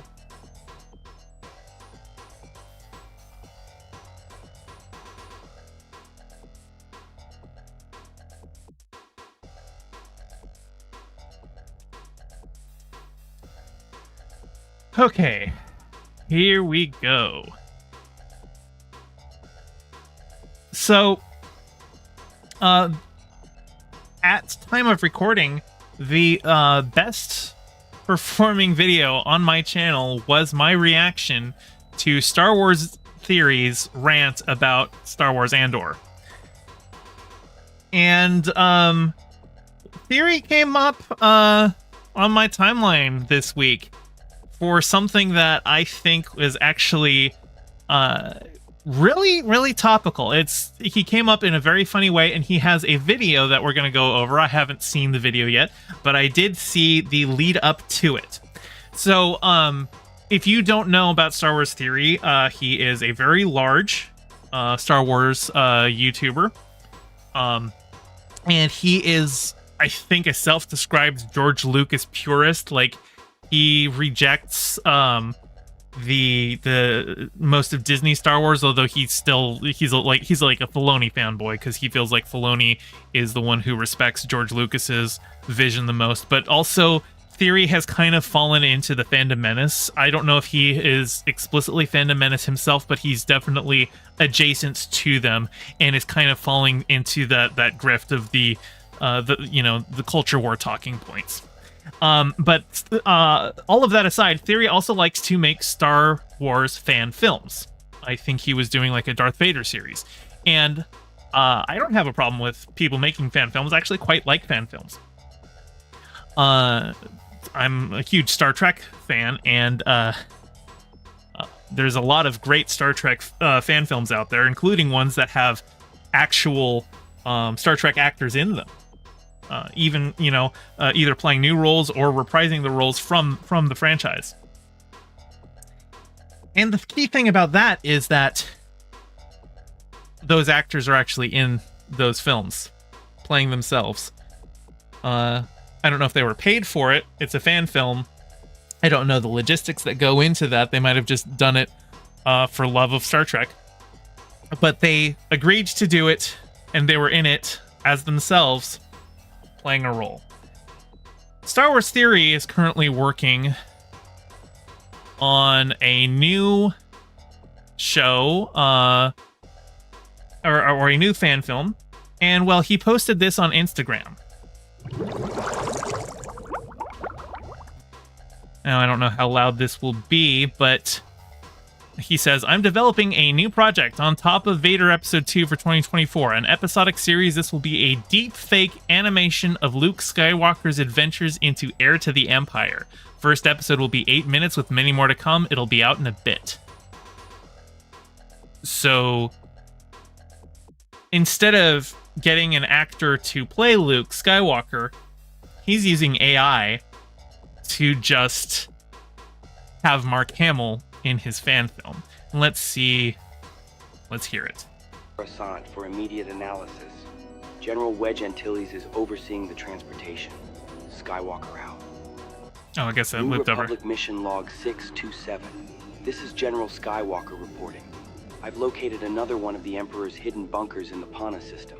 Anyway, yeah, so he is using an AI voice to replicate Mark Hamill's voice, as well as I think he's deep faking Mark. This is probably him doing the performance and deep faking Mark Hamill's face onto him.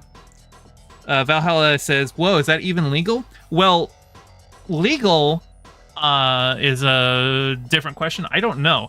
But I do know that this was definitely one of the things that SAG-AFTRA was, striking for, was protections against unauthorized AI use of their likeness. Which leads us to what happens next. At Mark Hamill, did this YouTuber ask for your permission to use your likeness for an AI deepfake in his YouTube series? And Mark Hamill said, no.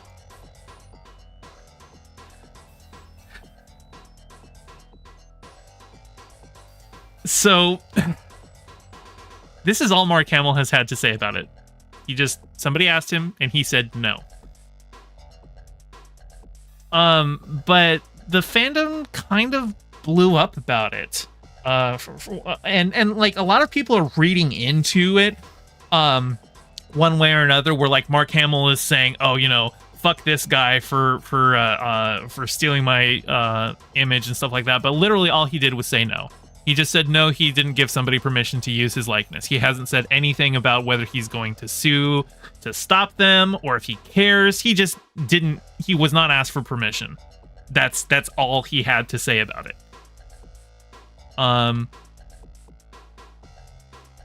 Yeah. Oh, hi, Mark. Hopefully this will be a wake-up call that AI should never be used as a way to get around paying real actors. It is not only damaging to large actors, but also newer voices who will miss out on being cast in smaller projects that could have helped build their resume. Yes, I agree there. If you're going to make a fan film and you don't have Mark Hamill there to make it, don't make it look like you've got Mark Hamill there. If you want a character who sounds like Luke Skywalker, pay a voice actor who sounds like Mark Hamill. don't just AI steal Mark Hamill's voice. If you want Luke Skywalker in there, if you want him to look like Luke Skywalker, pay somebody who looks like Mark Hamill. Don't just steal Mark Hamill's face. That's my opinion here. I don't even know who this is, but he said no. And apparently, Star Wars Theory has had a response. Okay, here we go. This person, I don't know who Forex is, but they definitely seem to be a fan of Star Wars Theory. And they say, these replies are hard to read. Theory, like him or not, is just a nerd like the rest of us, trying to make cool content, but the dude gets so much hate for just expressing his opinion, and it's sad. Should he have reached out to Mark? Yeah, probably, but he does have an agreement already with Lucasfilm. And as I'm sure he's already stated, if Mark was thoroughly against it and said so, he'd stop. As I'm sure we all do love Mr. Hamill and all the work he does. Theory does not have an agreement with Lucasfilm. Lucasfilm has guidelines set out for Star Wars fan films, which is what Theory is operating in.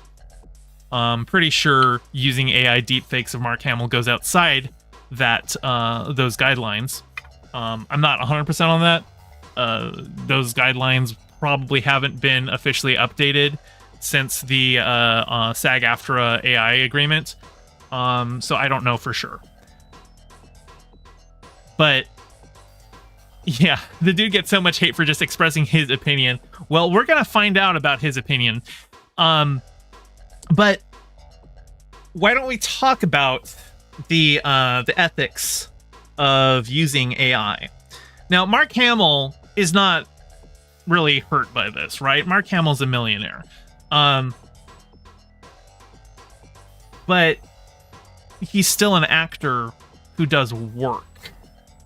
And I think it's still unethical to steal his likeness without his permission, instead of hiring, a human being to do a performance. Andrew Blood says, how is deepfaking an iconic actor in opinion? That's what he did. Well, the problem is what Forks is talking about. Like I said, I did a video on Theory before where he talked about how he didn't like Star Wars Andor. The problem is that he doesn't just have opinions. He actually ends up going into, being a bigoted, toxic fan. And I saw a little bit of a clip of his response, but I haven't gone over his video yet. We're going to see right now what he has to say. But before I go over here and watch this video, I do want to talk about the use of AI a little bit. And I was actually watching another streamer. I'm not going to say who. They're someone in our space, and I don't want to make this like a call out or anything like that. I just kind of wanted to address the attitude. But I was watching another streamer, and they were watching a meme that was like a song sung by a bunch of SpongeBob characters, and I think it was like Christmas themes and whatnot. And the voices were all AI generated. And the streamer said, "See, AI isn't all bad." And the meme was funny. Like it was a funny video that they were watching. But it still is taking somebody's voice without their permission to do it. And I have seen a lot of AI memes, doing the voice thing, and I've enjoyed a lot of them. I thought they're really funny, doing like the politicians and stuff like that. But there's like serious ethical concerns in there that I think outweigh the humor that can be obtained from them.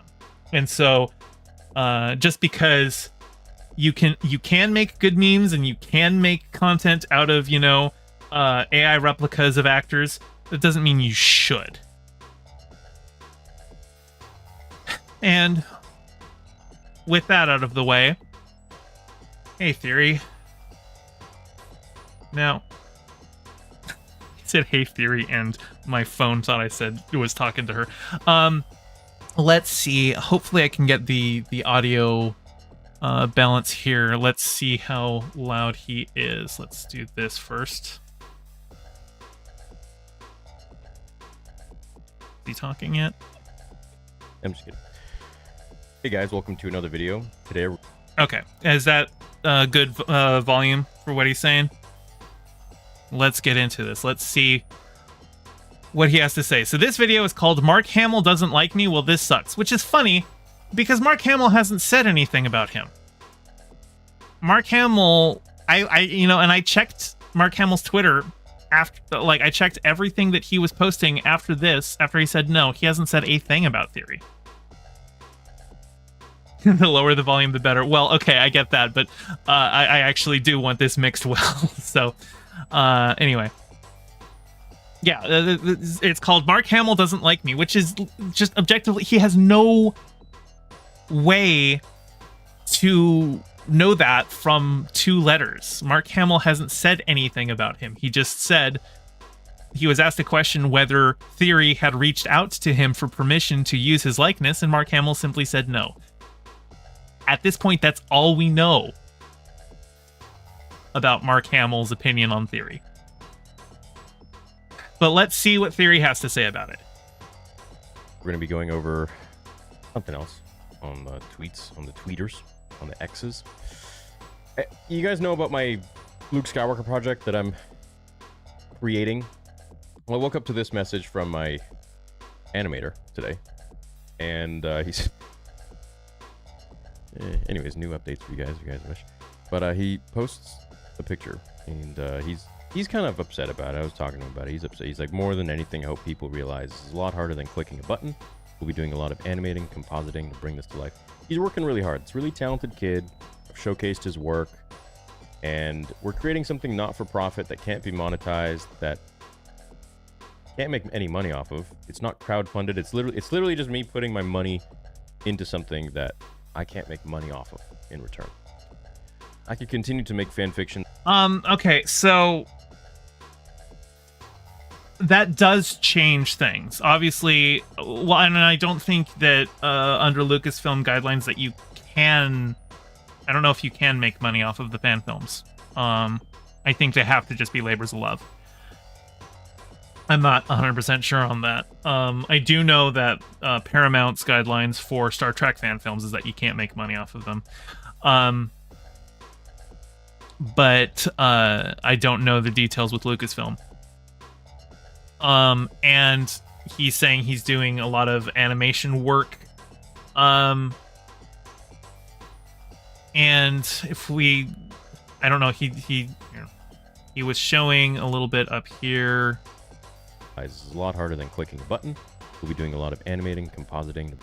Yeah, animating and compositing to bring this to life. Oh, actually, hang on. I'm also gonna, since I'm reacting to this video, let me turn off the background music.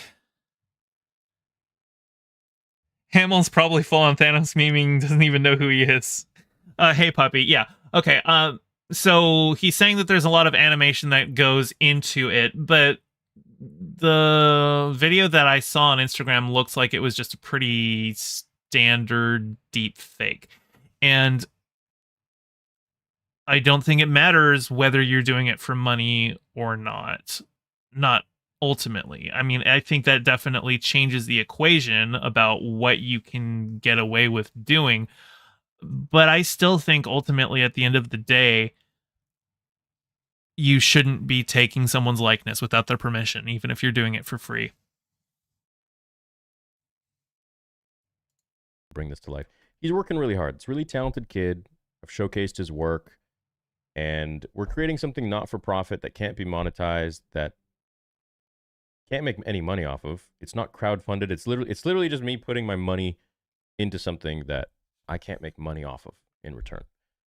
I could continue to make fan fictions and cover Star Wars till the cows come home, but I like to make cool stuff, you know, stuff that obviously I can't make money off of, but that's just what I like to create now. So anyways, this vigilante has gone on Twitter.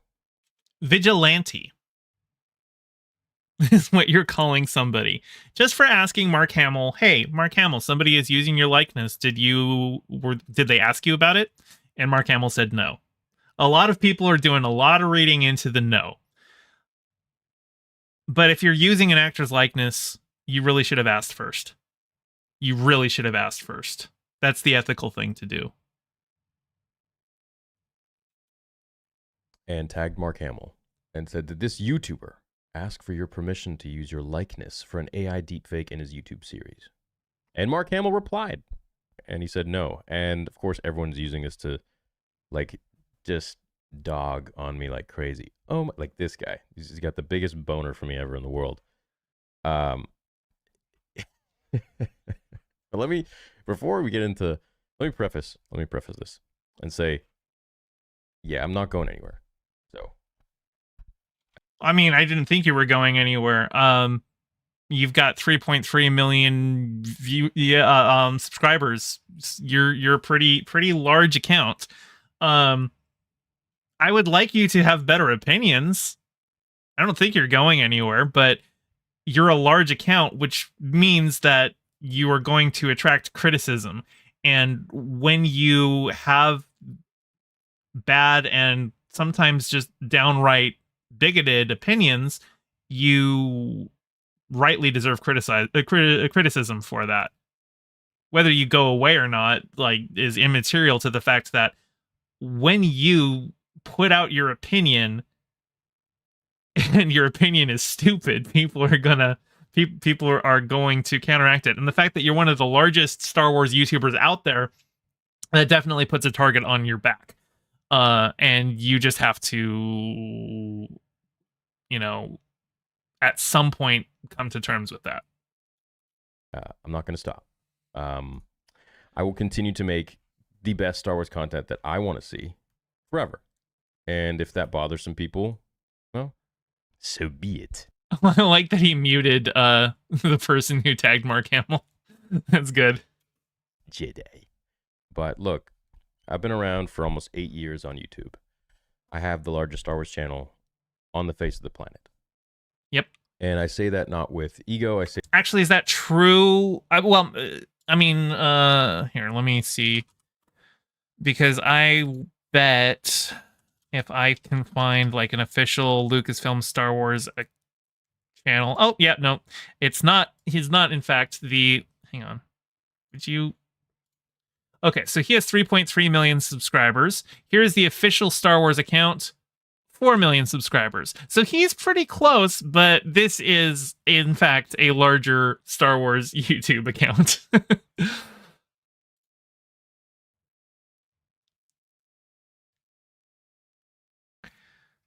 To be fair, has Star Wars Theory ever had a good opinion? I've never seen one from him, but I haven't paid close attention to him, so we'll see. Pretty much the only time he comes across my timeline is when he is stepping in it with his bad opinions. So, yeah. Generally, it seems like, no, he does not have good opinions, but we'll see.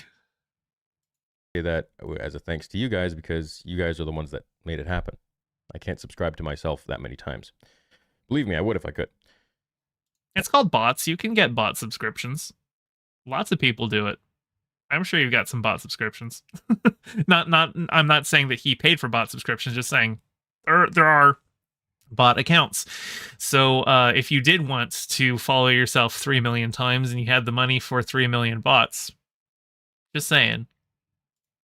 I'm sure everyone else would too. But look, I'm sure everyone else would too. No, actually, I wouldn't buy 3.3 million subscriber bots. I would rather have that many actual subscribers. I'm out here trying to create something that I think is akin to George Lucas Star Wars, simply because we're not getting it. Right? They're not understanding what Star Wars is, and they've. Okay, yeah, we're gonna run into this.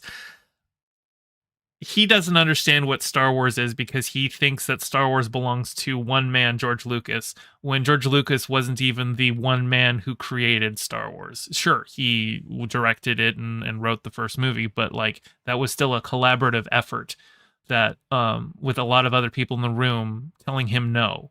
and having better ideas. The movie was, you know, saved in the edit bay by his then wife. The whole concept of the Death Star being in orbit of Yavin and getting ready to blow up the Rebel base, that was added in post. That wasn't part of the script.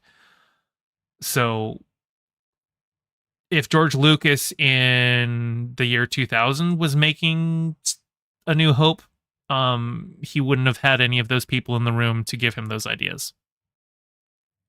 And you would have had a worse result for it. So when Theory talks about the purism of, you know, just holding to the George Lucas stuff, well, first off, he's not even George Lucas. So he's saying, I'm going to make stuff that like really understands Star Wars. And like he thinks Dave Filoni is the only one who really gets Star Wars, because Dave Filoni has been taken under the wing of Lucas and was kind of Lucas's, I don't know, officially appointed successor, but like that's generally how the Star Wars fandom sees Filoni. So yeah. And I'm not here to you know, like fellite Disney or anything like that. I think a lot of Disney Star Wars has been really bad. I think some of it's been really good though. Andor is probably the best Star Wars that we've got since the original trilogy. And I really liked The Force Awakens and The Last Jedi. Rise of Skywalker is the worst piece of Star Wars media ever made. But I did like the first two sequel trilogy films. Yeah, I think there's good Star Wars, and when Theory says that they don't understand Star Wars, it means he doesn't want Star Wars to grow. It means he has this very limited vision of what Star Wars is, and anything that steps outside of that to try something new is bad. Taken Star Wars and they've created some sort of perversion around it or for it, and completely sidelined what George had in mind and sidelined what he created in the first place. Sidelined what George had in mind. George had a lot of bad ideas. Okay? George sidelined stuff that George had in mind. George did not have some grand master plan of 3 trilogies from the start. He was changing things all the time going into it. Honestly, the most cohesive plan that he had from start to finish that he carried out was the prequels. And the prequels are not very good. Now, I think Theory would probably disagree with that. Because he... Actually, you know... Theory isn't even as young as I thought he was. When I first reviewed his stuff, I thought he was in his like late 20s, but he's actually early 30s, so he's not that much younger than me. But I was 14 when The Phantom Menace came out, so I think he would have been like 10 or something like that. So, you know, 10 years old when a new Star Wars movie comes out, of course you're going to think it's the best thing ever. But I grew up.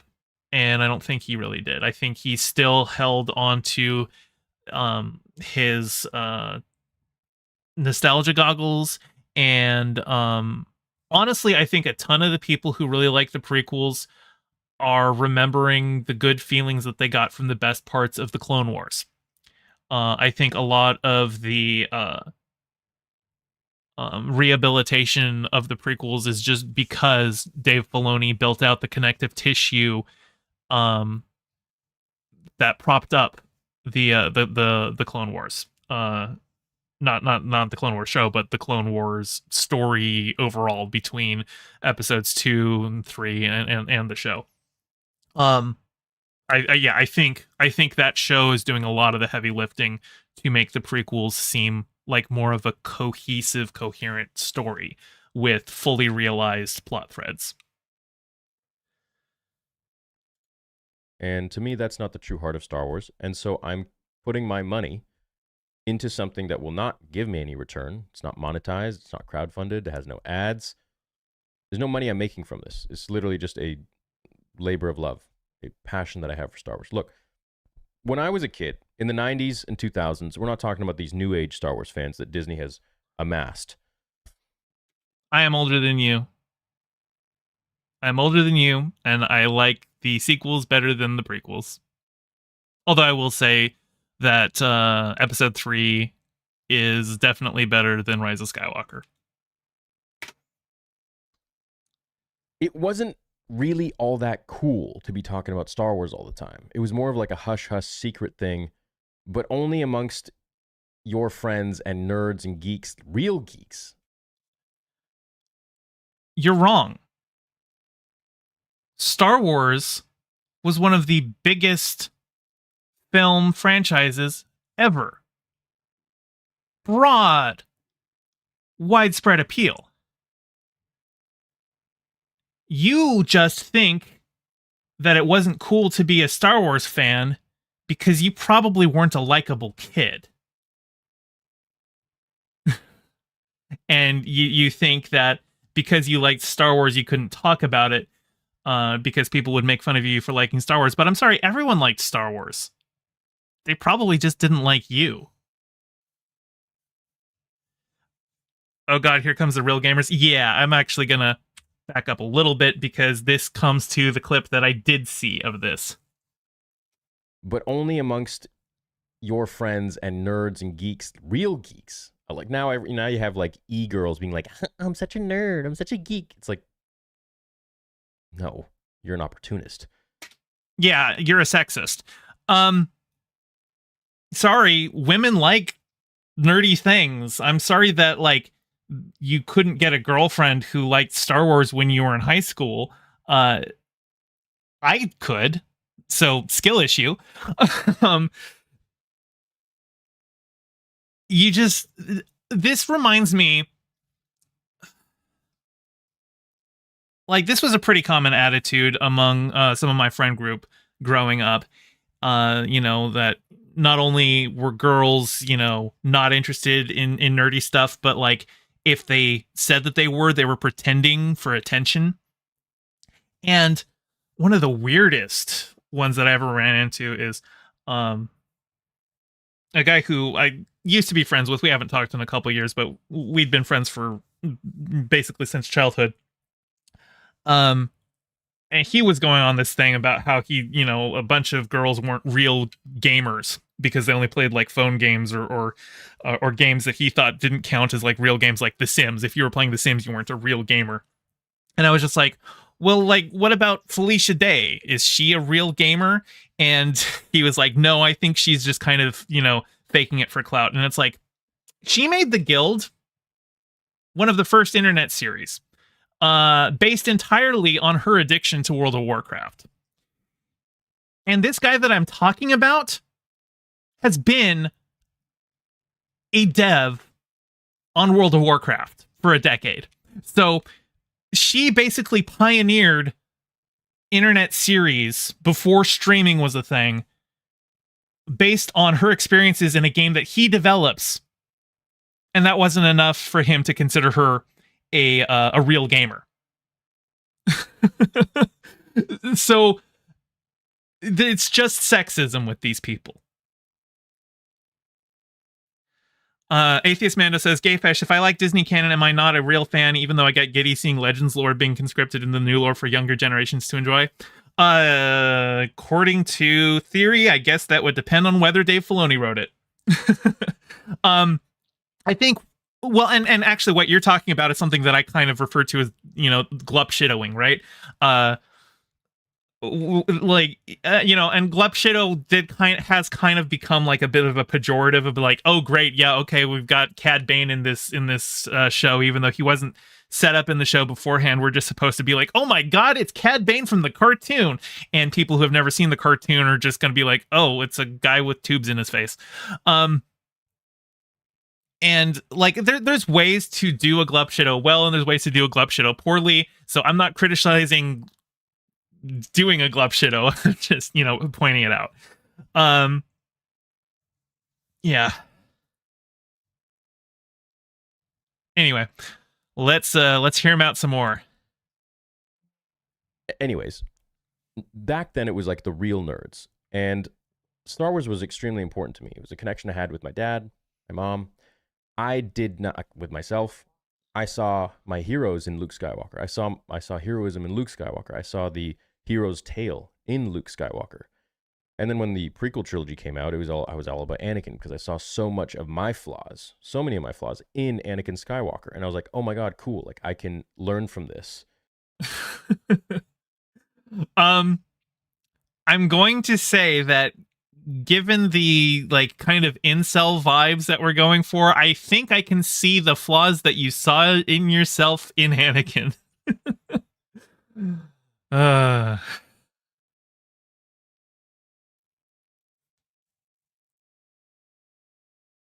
You think the Dark Troopers was the best version of Glub? It's not Glub Shido here. I'll spell it out. Glup Shido. It's from a Twitter, not a Twitter, sorry, hang on, a Tumblr thing. Let me see. Let me find the original trope. Let me pull this up. Pulling up Know Your Meme. Here we go. Come on over. Okay, here we are. Yeah. This is the Tumblr thing. Every time a new Star Wars movie or show is announced, all the fans are like, OMG, Glup Shido is back! And so Glup Shido has now just become like a shorthand for an obscure like Legends character that gets brought back or something like that. Anyway, back to theory. And I can maybe adapt and change and see like where I'm headed if I don't change my ways. Anyways, I didn't have too many friends growing up, and so Star Wars for me, along with Dragon Ball, was an extremely important, vital part of my life that kept me around. I'm just gonna say that one of the guys that I knew in high school who got the most pussy of anyone in my high school was a huge Star Wars and Dragon Ball fan. So it wasn't because you liked Star Wars and Dragon Ball that you were a loner. I'm just saying. And like, I was a nerd. I was bullied too. It really took me until high school to actually get a friend group. Like in middle school, I was horrendously bullied. I also had a thing where like I spent a large part of my childhood in Russia. And so when I moved back to the States in 7th grade, I was dealing with culture shock, as well as, being the new kid in school and probably undiagnosed ADHD. And all of that combined to me having a pretty miserable middle school experience. But once I got into high school and started, getting a little bit more socially aware, things started getting better for me. But, I can sympathize with being a lonely nerd, is what I'm saying. And I can understand having an attachment to those things that helped you through hard times. Those things are still there. And if you don't like the new Disney, I'm not going to tell you have to like the new Disney. But he has this idea that, like, if Disney makes bad Star Wars, then that's, like, a personal affront to him. It's not like the old Star Wars is gone. Just because Disney said, the EU is no longer canon and now it's Legends, that doesn't mean it goes away. Those stories still exist. You can still buy those books and read them. You can still, read those comics. That's all still there. That still exists. And I don't have a problem with him wanting to make his own fan works. That's totally fine. Just, don't steal Mark Hamill's likeness using AI without his permission. Through many hardships, and you guys know some of them are, who have been with the channel for a while. And so for me, I'd come home, I'd read my Star Wars comic books, I'd read my Star Wars books, I'd watch the movies over and over and over again, I'd watch the behind the scenes, and I'd go in the Star Wars forums. I'd go on different Star Wars forums online, and I'd make friends. Those were my friends online. And so Star Wars for me was an extremely important place, not just because I love the story, but because of the amazing feeling of connectiveness and belonging that it gave me. And the community was so different back then. It was truly a community that discussed Star Wars. But now I feel like what Disney has done is they created this version of Star Wars that's become very political. And if you don't like...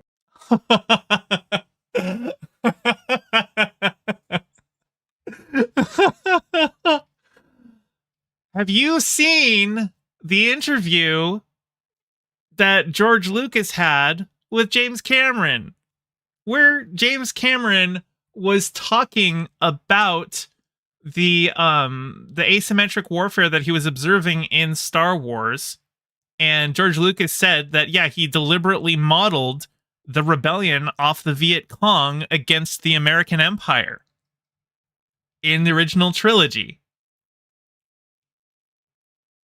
Star Wars has always been political. George Lucas is on the left.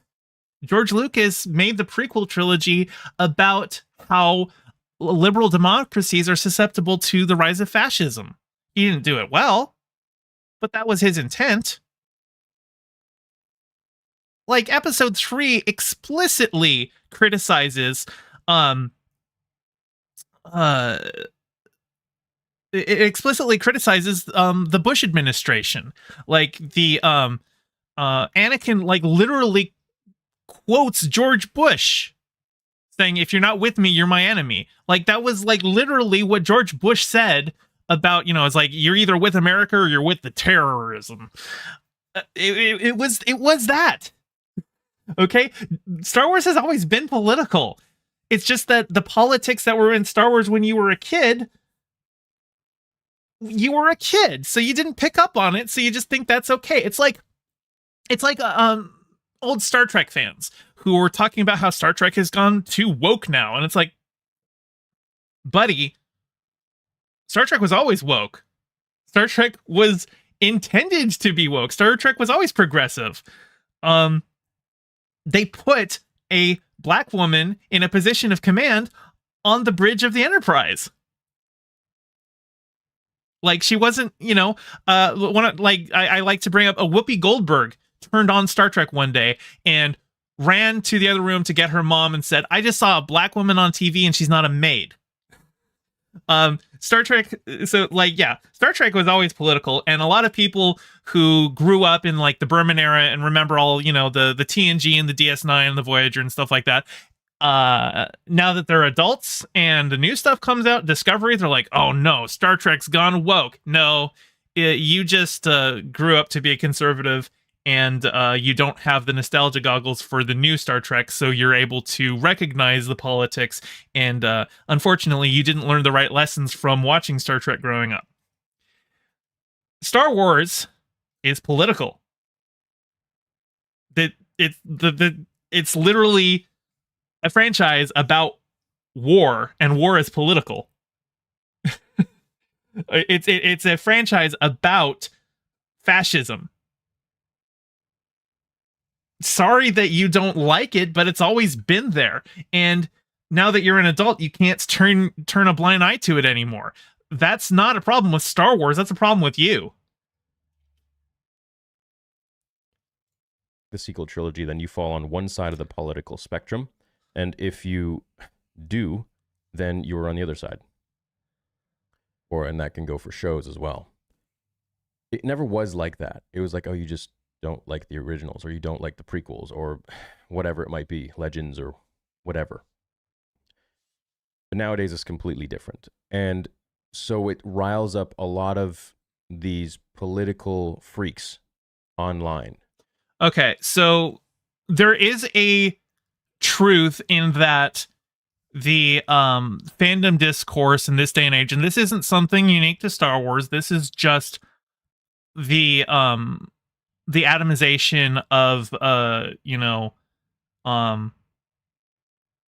American culture in general, with the early internet, things were less like explicitly tribally divided, and we have seen more stark lines being drawn between like the left and right, and things do become culture war talking points. But a lot of that is literally manufactured by the right. And that's the side that like Theory has kind of taken, because like we literally just saw him being sexist, saying that girls aren't real geeks. So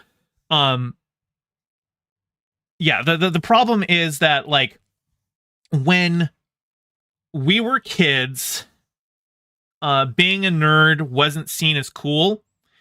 And now that we have embraced fandom as not something that makes you a nerd, or not something that makes you uncool, but something like we've embraced sincerity and enjoying things.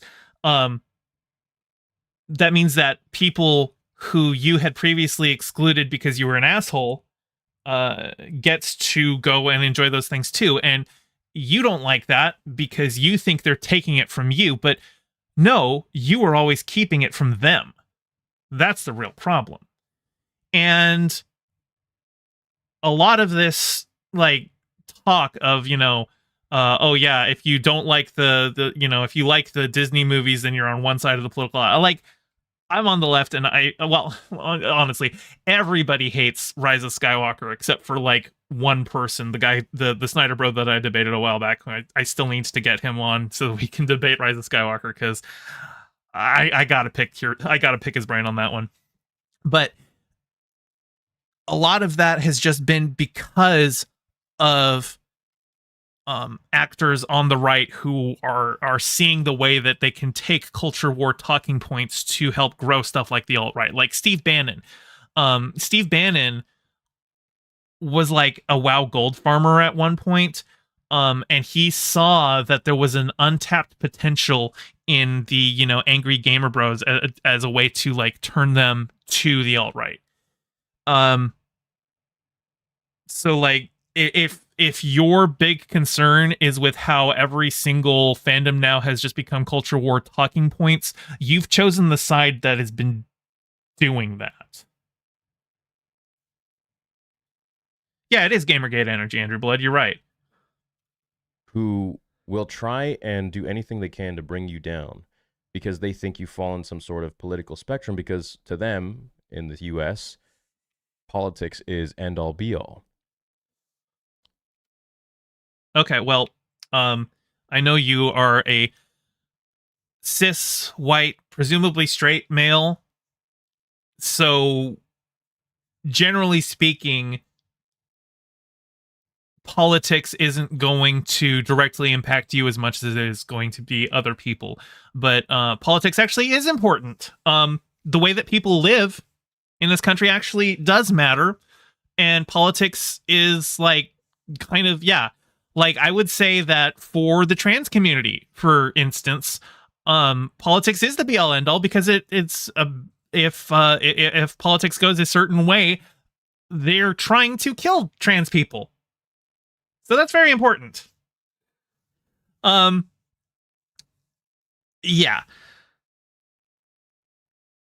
Politics actually does matter, and just because you have been born with most of the societal privileges that a lot of people haven't, that doesn't mean it's not important. It just means you're less impacted by it than others. I'm just a Star Wars fan. My political beliefs are my political beliefs, and I don't think that has any sort of business to do with you, right? So, and that goes vice versa. I think at the end of the day, we need to realize that I am out here creating the best Star Wars content that I can, right? May not be the best for you, but obviously I've created a very large following, the largest following of any other Star Wars content creator in the world. And I've been doing it single-handedly for almost... You've got an animator. You literally just showed DMs from your animator, so you're not doing it single-handedly. And also, you stole Mark Hamill's image without his permission. That's part of the quote-unquote single-handedness. You're taking somebody's likeness using a computer to recreate it, that's not good. Especially because you didn't get his permission to do that. 8 years. And I think that speaks volumes.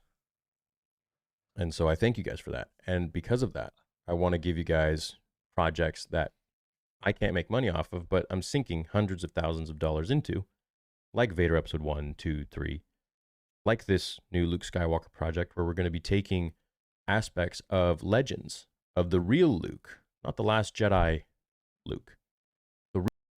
Well, unfortunately for you, the Last Jedi Luke was played by Mark Hamill, and your Luke is played by an AI abomination of Mark Hamill. So when it comes to which is the real Luke, I think Mark Hamill's word says more than yours does, unfortunately for you. Real Luke Skywalker. And making it as live action as we can, just for you guys' viewing pleasure. The first episode is going to be 8 minutes.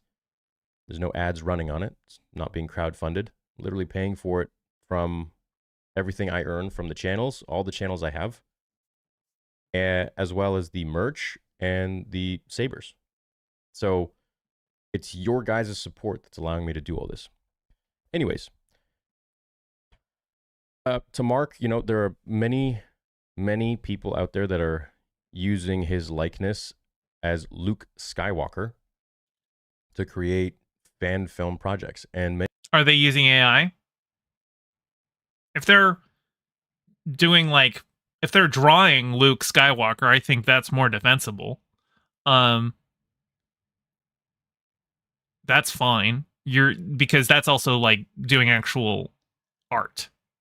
AI isn't art. AI can't be art. AI doesn't have intentionality. An AI voice is just a computer looking at things that have been done before and just recreating that. Art requires a human touch. Art is about communication. And a computer doesn't know how to communicate ideas. A computer is just doing what it's told. So if they are doing fan works where they're also using an AI Luke, then yeah, that's not good either. If they're telling stories where they're drawing Luke, or they're having an actor play Luke who may or may not even look like Mark Hamill, like, you know, that's fine. It's just, I don't care that you're making fan films. If you want to make fan films, make fan films. But do them ethically. Okay? I like fan films. I like fan fiction. That's cool. Like, I actually think it's cool that he's putting all this money into a passion project. Like, that's really cool. But if you've got hundreds of thousands of dollars that you're pouring into this, you could hire a real actor. Somebody who looks kind of like Mark Hamill. I don't know. Don't do this shit. Don't steal his likeness without his permission. That's what I'm saying. Like, SAG-AFTRA literally just had a very long strike about concerns of AI stealing actors' jobs. Now, you're not going to get Mark Hamill to do this, obviously, but it's a fan film. Nobody expects you to have Mark Hamill. And you shouldn't decide that you just get to use his likeness because it's a fan film that you're not making money off of. Because his likeness is not for you to use without permission. Many of them are monetizing it. Many of them... No, hang on. Let me go back. Fan film projects, and many of them are monetizing it. Many of them are crowdfunding for it. And my agreement with Lucasfilm, and I believe I was one of the first ones to create the most ambitious Star Wars fan film project, which was Vader Episode 1, which I'm very proud of, which cost $160,000 of my own money, non-crowdfunded, non-advertised, you know. My agreement with Lucasfilm was that I would not crowdfund and I wouldn't place ads in it. And to that I said, okay, no problem. Thanos style, fine, I'll do it myself. Cool. And I'm doing that with episode 2, doing that with episode 3. I've done that with the 2 cinematics. I've spent over 300 grand so far on Vader. And that's because I want to see it done myself. And I want to give you guys something for giving me this platform. And because I'm a Star Wars fan, I just think it's cool. Valhalla Video says, where's all this money coming from? He's got 3.3 million subscribers. He has merch and stuff like that. Like I said, he's not directly monetizing those fan films, but like his channel is kind of an advertisement for those films, and his channel is still making money from making those films. It's just the videos themselves directly are not making money. So I think it also is a little bit disingenuous to just say he's not making money off of this. In a legal view, yes, he's not directly making money off of these films, but a lot of people are probably following him because he's making these fan films, and while they may not be directly crowdfunding, like he's not setting up an Indiegogo campaign or anything like that for it, he's still making merch that people understand when they buy the merch that money is going toward making a fan film. So yeah, like I said, he's adding layers of abstraction on it, but ultimately still probably a big part of his fandom is because he's making these fan films. So I'm quite successful now at this age. I'm almost 34, and I've worked really, really hard to get here. And if it was so easy, then everybody would be able to do it. To be honest, you can. It just depends how much you love Star Wars and how much you want to be making the best content you can. It's a labor of love. It's really all about passion. So, you know, I understand that people will always be jealous or angry or want to shut me down because I have a large voice. But I want to let you know that back in 2016 when I started, I didn't have a large voice. You know, I had 0 subscribers, and I didn't rob a bank to get to where I am. I didn't steal anything from any other channel to get to where I am. You're stealing Mark Hamill's likeness right now. Mark Hamill just confirmed that you didn't get his permission. Like, if I make $1 million and then I rob a bank, I can't point to the $1 million that I made legitimately to say, no, see, I already had money. That's not how that works, man. I just created the content I wanted to make. I'm very true to my word. I'm very straightforward. I'm very blunt. And I'll tell you how I feel. I'm not going to swindle you. I'm not going to trick you. I don't want anything from you. I'm just going to tell you what I think about Star Wars. And if you don't like that, then, you know, I guess these are the kinds of tweets and messages and shit that I get. But it's never going to stop me. I'm never going to go away. Right? You have to realize I'm literally like an iron hide at this point. Like, there's nothing that will phase me, stop me, make me. I mean, it definitely phased you. You titled this video, Mark Hamill Doesn't Like Me. Well, this sucks. When Mark Hamill didn't even say he doesn't like you. Mark Hamill doesn't care about you. I don't think Mark Hamill gives a shit about this, honestly. I mean, if he did, like, you know, I wouldn't blame him, but like, all he did was answer somebody's question. And when you're like, oh, it's not going to phase me, I'm not going to do it. You made a big 12-minute video whining about it. So, like, yeah, it phased you. Me go away, make me stop creating content. If anything, this just reinvigorates me. It just pushes me further to make more stuff. And if Mark Hamill really doesn't want me to do this, no problem. Out of my respect for what you've done for the character and for what you did for my childhood by portraying Lord George Lucas's character, no problem, man. I don't have to do this. But did he say Lord George Lucas? The caption said that, but maybe he misspoke. Let me hear. You've done for the character and for what you did for my childhood by portraying Lord George Lucas's character. No, okay. It sounds like that doesn't sound like he was deliberately saying Lord. It sounded like he was like misspeaking when he was trying to say George. That's my read on that. I am trying to be charitable here. Because if he actually did say Lord George Lucas, that's super fucking cringe. That is super cringe. It sounds like Lord to you. It's hard to tell. It could go either way. I want to give him the benefit of the doubt that he's not actually saying Lord George Lucas, because that is cringe. No problem, man.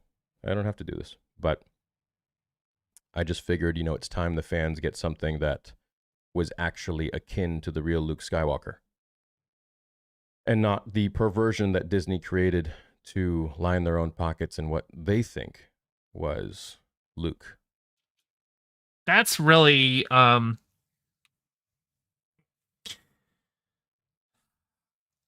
again, I have to point out which version of this Luke was actually played by Mark Hamill and which version is being played by an AI deepfake of Mark Hamill.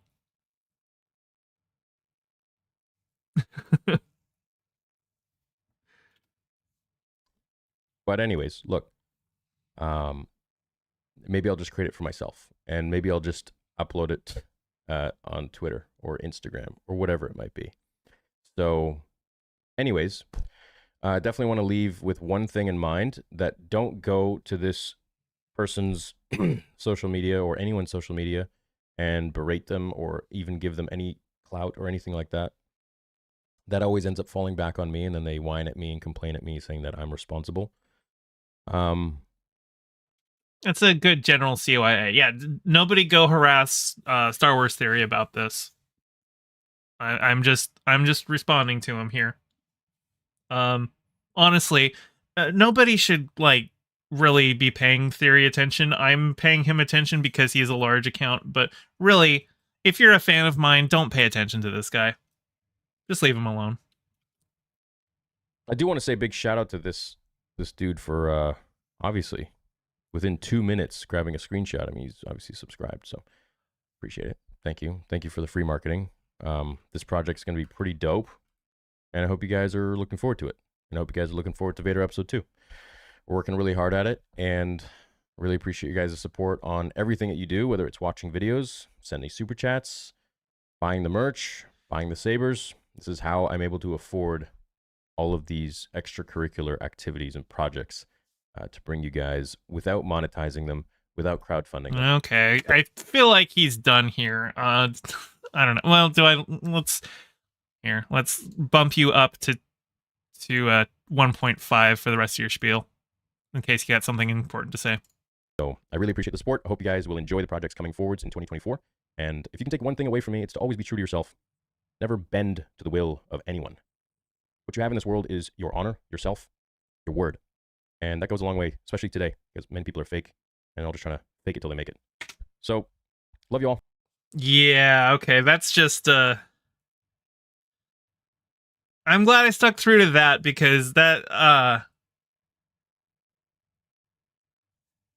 mean, there are fake people out there, yeah, for sure, but, also, it's my understanding Theory wasn't always this, chuddy.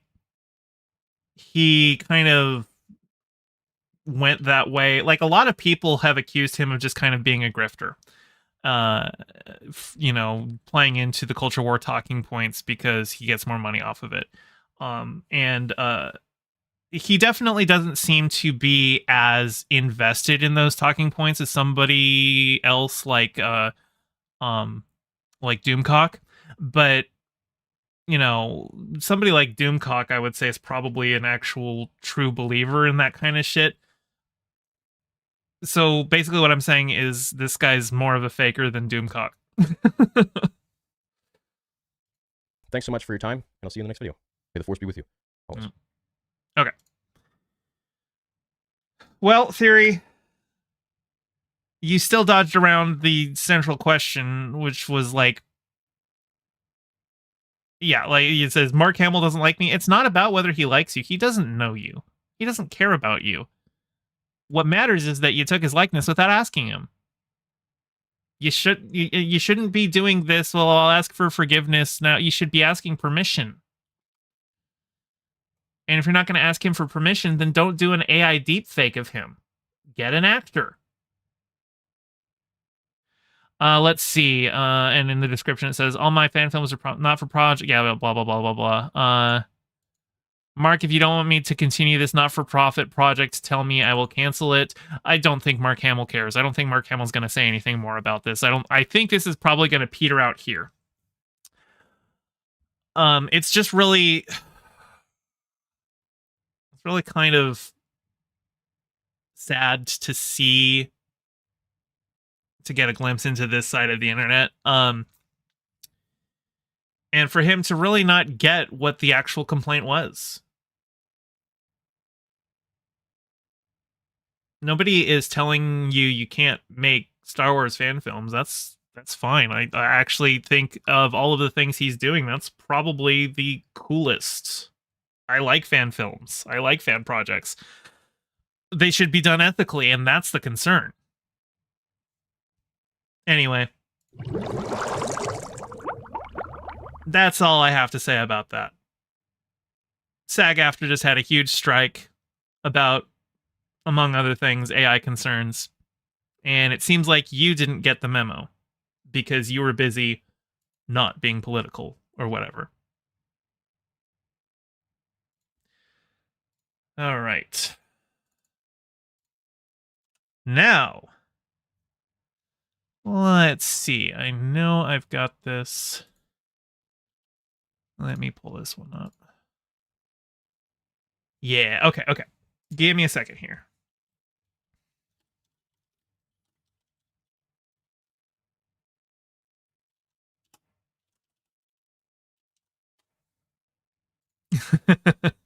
Okay, here we are. Here we've got my next reaction thing. Give me a second. I'll just go ahead and get on over here. And start recording. I have not seen this video. I'm curious to see what it is. Matt Walsh, you know him, you hate him. He's probably one of the most evil people on the planet. And he seems to agree since he's making a video about how villains are right. Now, it's interesting. Now, obviously, he didn't make this thumbnail. Some intern at the Daily Wire did. But I do think it's interesting how the evil queen from Snow White is on here twice, because this is not a different character. The witch is just the evil queen in disguise. So that was kind of lazy of those creators of the thumbnailists to do. But let's see what Matt Walsh, who I quote, Matt Walsh has said, "I violate my kids all the time." In fact, you know what? Give me a second. I got to pull up that clip first. I know I've got it here. Sorry, I should have had this prepared. It's very funny.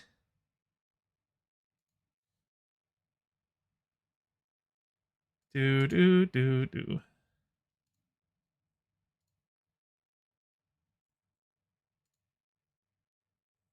Come on.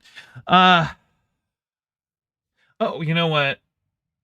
I might have it on Twitter. Hang on, give me a second.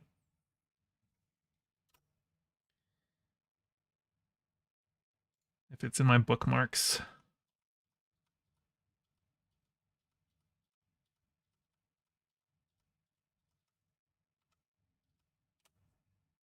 I don't have it in my bookmarks, and I clipped it on my old computer, so I'm not exactly sure where that video is. Give me a couple more seconds to find it. Hang on.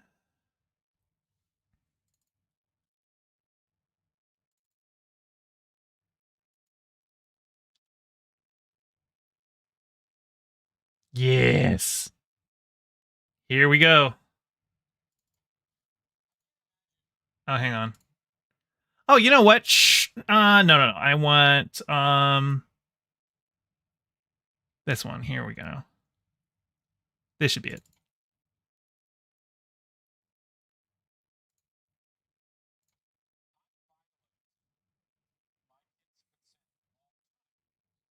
Oh, you know what? Actually, I don't even think I had the... Hang on, give me a second here. Did I have desktop audio for that? Could you even hear that? I don't think you could hear that.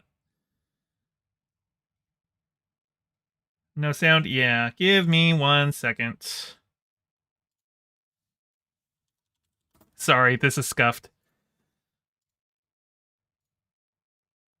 All right, let's try that once again.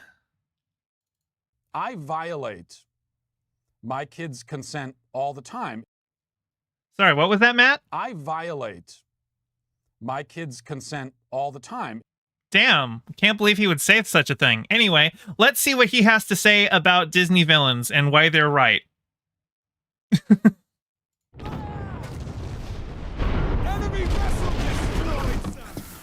Oh, actually, one thing, because he's going to be pulling up a bunch of clips from like Disney movies and stuff like that, and Content ID sucks, we're going to be doing a thing here. Through the magic of a plugin, we're going to slightly shift the hue.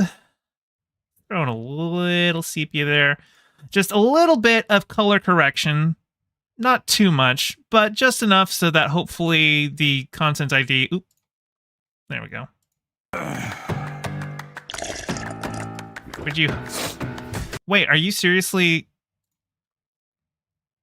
I click it and it goes away? Like, yeah, so the filter's on there.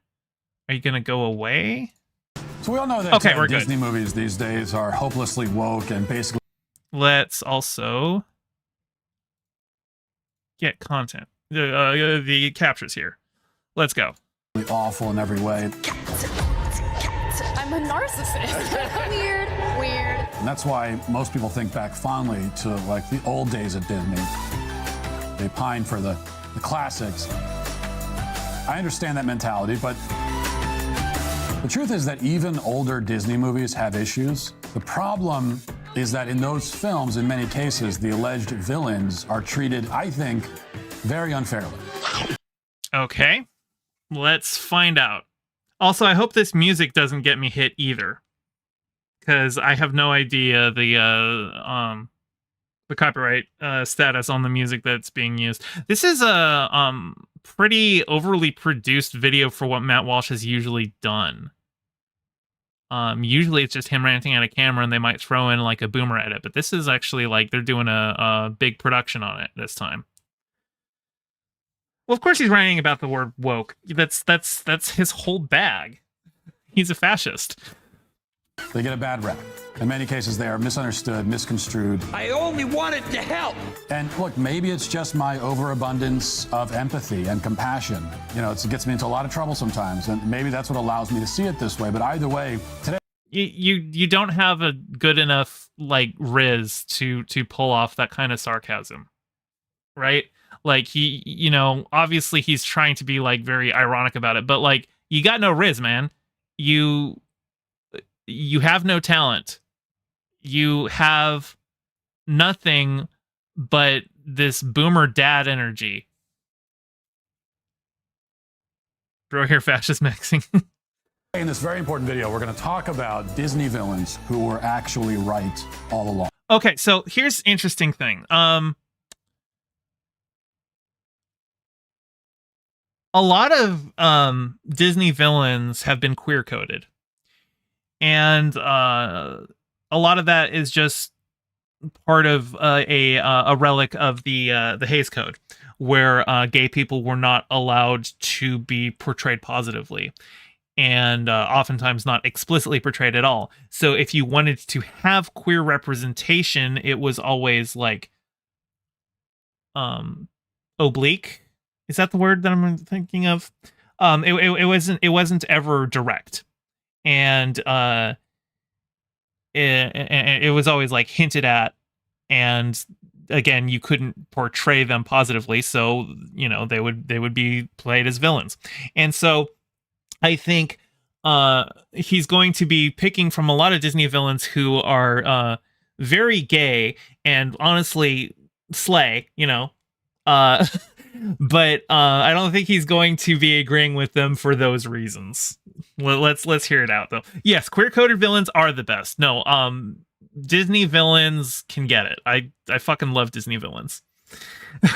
But he's going to be a little different, I think. So we'll go through 5 movies. Number 1 is Bambi. Wake up, we have company. Well, the villain in this movie is the hunter. It's man. He's just going to justify it because deer are I mean, we actually do, like, because of, well, honestly, it's humans' fault that we overhunted predators. Deer do actually need to be culled by hunters, otherwise they will overeat and kind of like take over an area. Deer are kind of like wood rats. They breed pretty rapidly, and they can destroy an ecosystem if they aren't kept in check. And because humans killed off all the predators, because the predators were hurting our livestock, unintended side effect of that is that we also need to keep the deer in check, because we have to fill the niche that we that we emptied by killing off the other predators. So it's not a good thing that we have to do it. It is a necessary thing. And I'm sure that's going to be his argument, though. But he is going to say it's good. He's not going to acknowledge that we killed off the predators that were keeping the deer in check. He's just going to say we need to keep deer in check. Now, first of all, I've never met a child who actually likes this movie. I don't know anyone my age who liked Bambi growing up. Bambi is one of the weakest films in the Disney canon. When was the last time I saw Bambi? I feel like it's probably been like 30 years. And I really don't have any strong memories of it. I liked Thumper. But I don't really have any strong, like, emotional attachment to it. Honestly, it was only like, you know, I don't even remember, like, Bambi's dad in the movie or the hunter. I just have very vague, like, I mean, I know the plot of it because, like, you know, I've you know, just pop culture osmosis, and I've seen the movie. I just really don't remember it. So he's right that it, at least for me, yeah, it wasn't my favorite Disney movie. I really don't have a lot of stuff. You feel like he's going to say the villain is the gun and he's too, well, no, he's gonna say it's the hunter. I don't think if he tries to work in the Second Amendment thing here, it'll be pretty cringe.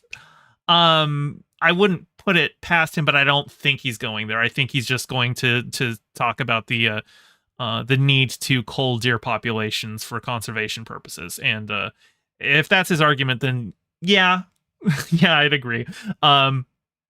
Here we go.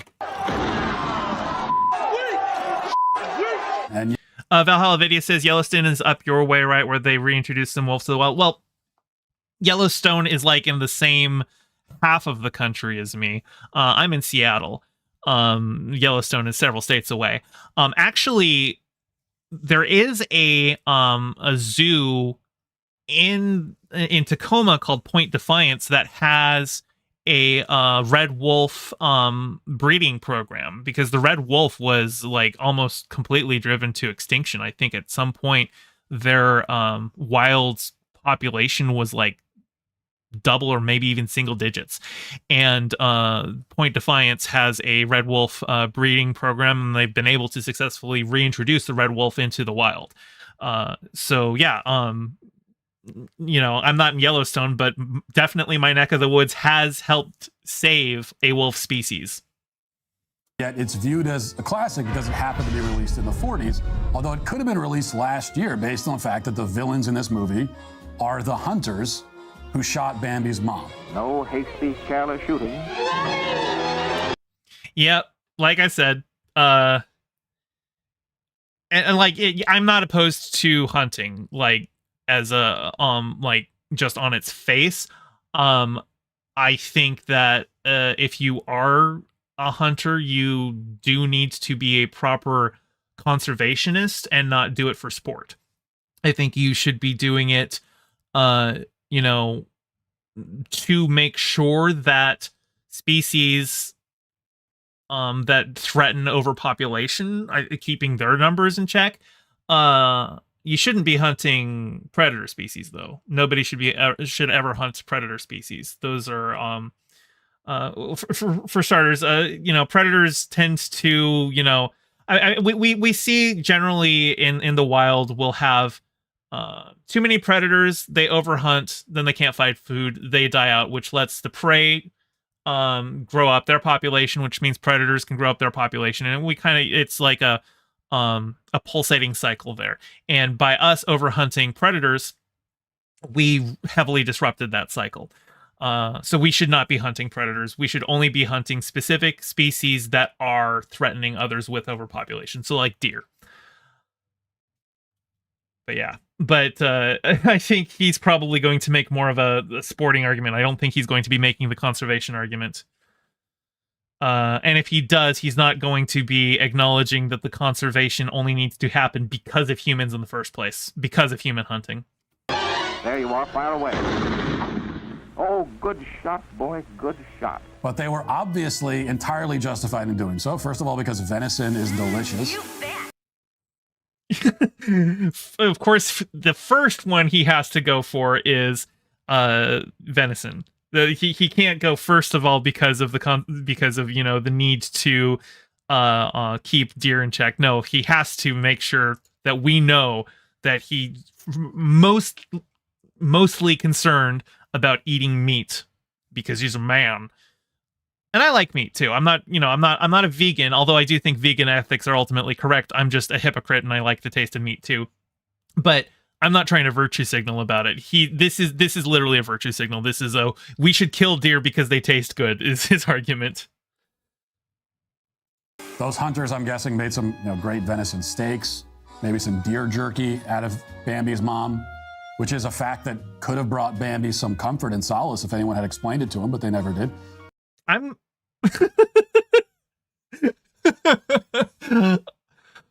Let's take Matt Walsh. This is a joke. I am not advocating for anything, but imagine taking Matt Walsh's mom to like a tribe of cannibals and telling Matt Walsh it's okay, they had a good meal. Second, deer populations are out of control in this country. Yep, there it is. Like, they wreak havoc in ecosystems. They cause 1.5 million car crashes a year, including... Okay, no. We cause 1.5 million deer crashes a year. Deer aren't encroaching on roads. Roads are built through deer's habitats. Like, going into, car culture is a whole thing, but, like, that isn't the deer's fault. That is the fault of Henry Ford and the destruction of public transit and the defunding of railways. This American individualist idea of everyone has to have a car, and all of these roads cut through nature.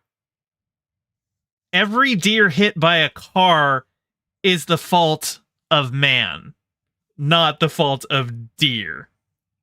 Yes, trains are good. But yeah, this is entirely our fault.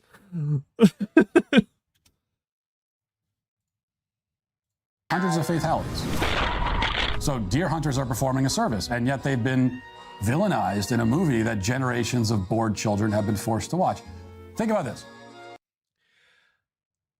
If Bambi's mom had not been shot and killed, she may have gone on to run into the road one night. If we hadn't killed Bambi, she might have been killed sometime else. Okay, what if? Just stick with the conservation argument. Like I said, I agree with you from the conservation argument. But, I'm sorry, every single time a car hits a deer, it's not the fault of the fucking deer. The deer's just doing what it's doing. We're the ones who invaded its home. Causing a family returning home from dinner to veer off into a tree and die. Whole family dead. I like how he's invented that Bambi's mom specifically was going to kill a whole family. This is just a hypothetical. Think about that. Number 2 is Lion King. Now, I'm not saying that Scar is the good guy in that film. I'm not justifying what he did. I mean, the title is Matt Walsh explains why these movie villains were right. Also, Aren't you though? Like Scar's very explicitly fascist coded. I thought that was your bag. Right? Like he literally has the hyenas goose stepping for him. Like you should be all over that. Let's hear him out. Let's see what he has to say. It's okay, let me see if I can guess what his argument is going to be. It's probably going to be something regarding lines of succession. But I don't know. We'll hear him out. Like killing your brother, trying to kill your nephew is inappropriate. I don't condone it. Oh, God. But all I'm saying is that, I think the character deserves a bit more sympathy than he gets. For one thing, his name is Scar. Okay, yeah, that is fucked up. That is fucked up. It's been actually. Doesn't Scar have like an? What is his original name in canon? Scar original name Lion King. Taka. Scar's real name is Taka. Oh my God. Scar. I have to pull this up. Give me a second.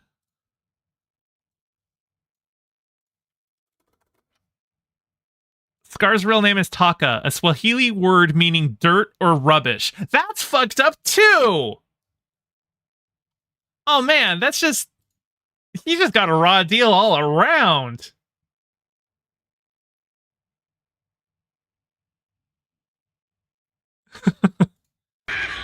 Okay, I don't want to get into the nature versus nurture debate, but when you name your child Scar, you can't complain when he becomes a villain.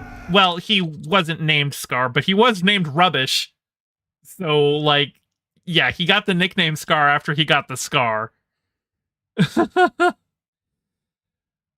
can argue that the hyenas are being oppressed in a segregated society. Yes, you're correct, Blood Video. Absolutely. And that was actually a disservice to the hyenas by the filmmakers. They hired a hyena expert to advise them on the film, and he said he would only do it if they didn't make the hyenas villains. And they went back on their word and made them the villains. Hyenas are they're just little doggos. I mean, I know they're not canines, but they're just little guys. They're just hunters like lions. Honestly, and I think actually in the wild, hyenas actually outcompete lions usually. But yeah, no, they're just animals. They're just doing their thing. And yeah, treating them as the villain or like, oh, the hyenas, if they come in, they'll overeat everything. That's like just bog standard anti-immigration rhetoric, right?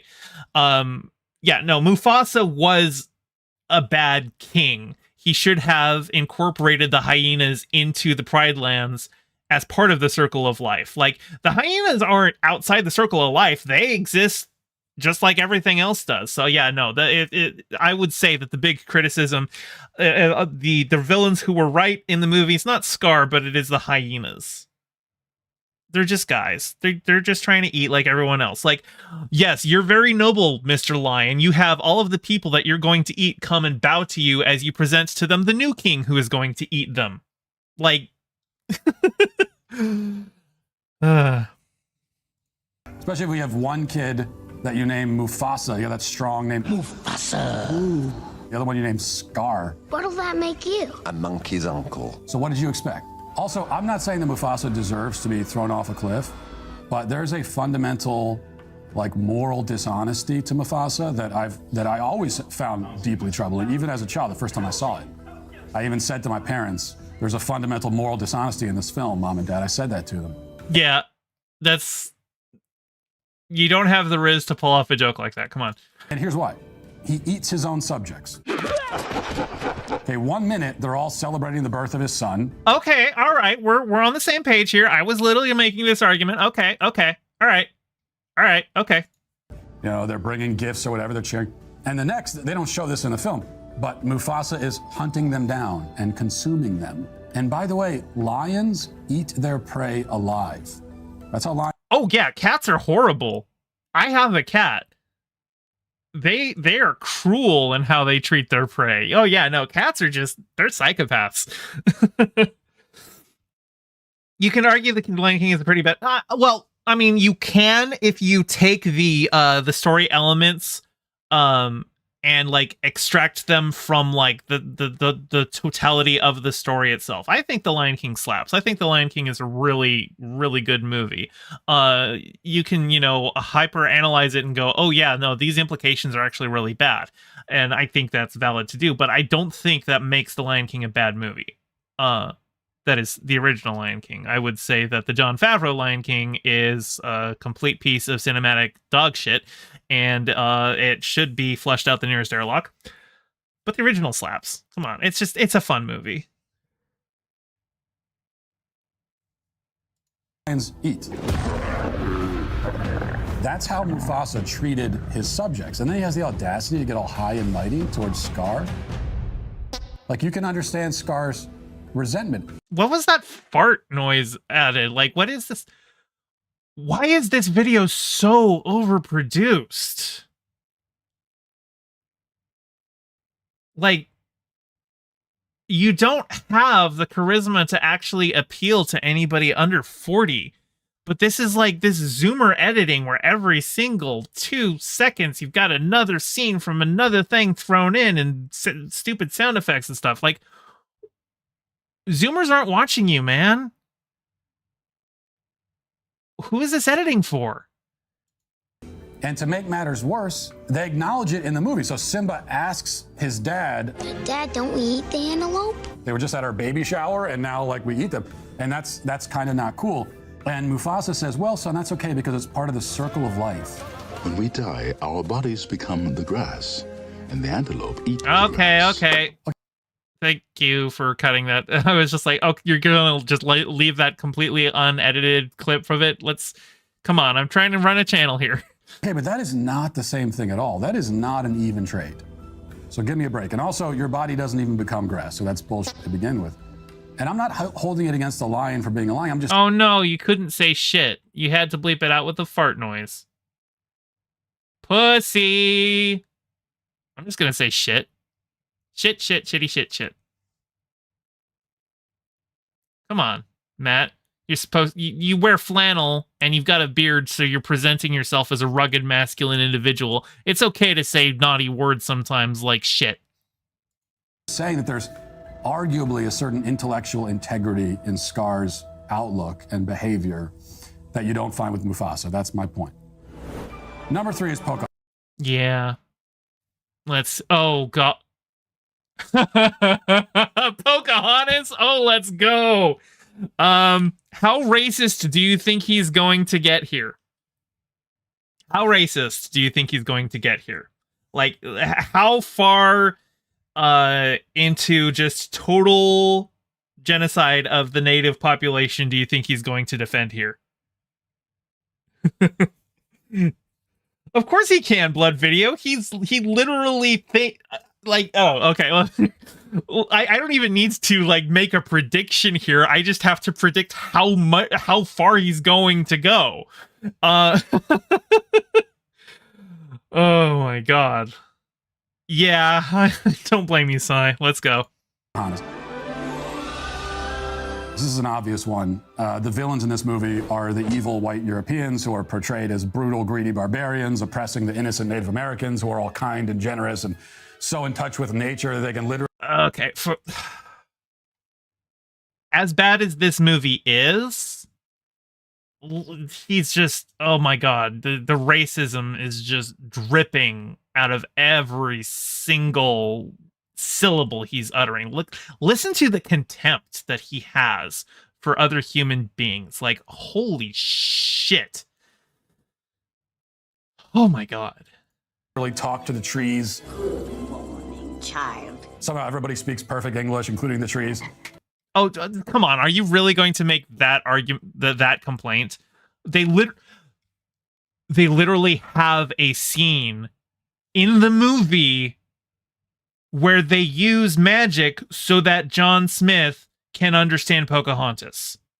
They're not actually speaking English. It's a conceit for the audience. Like, in sci-fi movies, when you see aliens just talking to other aliens and they're saying it in perfect English, it's not because they speak English in space, it's because it's for the audience.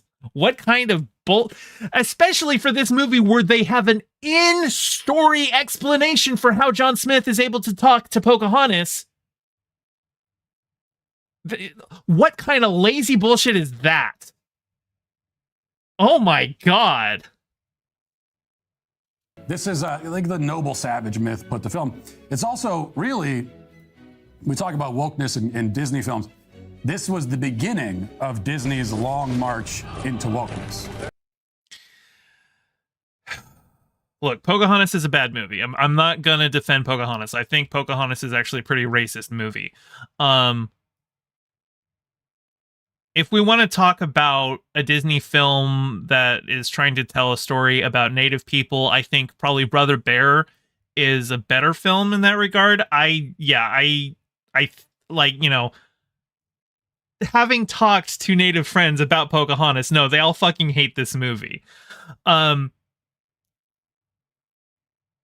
But also, like, this movie fucking both sides, like the song Savages, where they're like having, you know, the problem is that both sides are considering each other savages, when it's like, no, objectively, the Europeans came in and committed mass genocide. Like, there is an objective bad person here.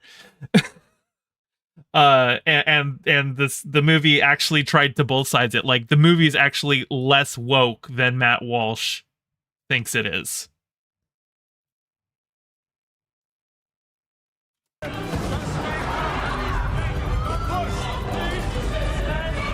What is this? So you could argue that that march began with the vegetarian propaganda of Bambi, but in any case, the white settlers. Wah, wah, wah, wah, wah. I like meat. I'm such an interesting person. I my entire personality is steak. Like, it's so boring. Like, when people are like, oh, my favorite food is steak. Like, I like steak. Don't get me wrong. Steak's good. But, like, it's so boring. It's just such a... I'm a man, so I have to just like a slab of meat. We get it. You can't make your wife come. In reality were courageous and intrepid pioneers, not villains. We'll build roads and decent houses and... Our houses are fine. You think that, only because you don't know any better. So that's an easy one. Number 4 is... Okay, so... I guess we can tag Psy. It's over. Hang on. That's Psy. It's over. Okay, Snow White. He kind of, yeah. I'm surprised that he didn't go even harder there, but that was dripping with racism. Let's go into Snow White. Okay. How is he going to defend this? Because Snow White doesn't even do anything to the queen. Snow White is just a 14-year-old girl. The queen wants to murder her because she's prettier than her. So how is he going to defend that? I don't even know what angle he's going to take here. Snow White. Now, this is another case where I'm not so much claiming that the evil queen was wholly justified in her actions. Wholly justified? Like, are you going to argue that she's partially justified in trying to murder a 14-year-old girl for looking better than her? How far are you going here? I'm simply suggesting that the situation is a bit more nuanced. There's some nuance. There's some complexity. There's some nuance to murdering a 14-year-old because she's prettier than you. Okay. Did Snow White deserve to be poisoned with an apple? No. But does she also bear some responsibility for eating an apple offered to her by a random old woman who... It's just victim blaming. Okay. It's just victim blaming. Oh my God. He's just victim blaming. Showed up at her window laughing maniacally. Yeah. She's a 14-year-old girl. She has no real worldly experience. She sees an elderly lady who offers her some kindness in the form of an apple.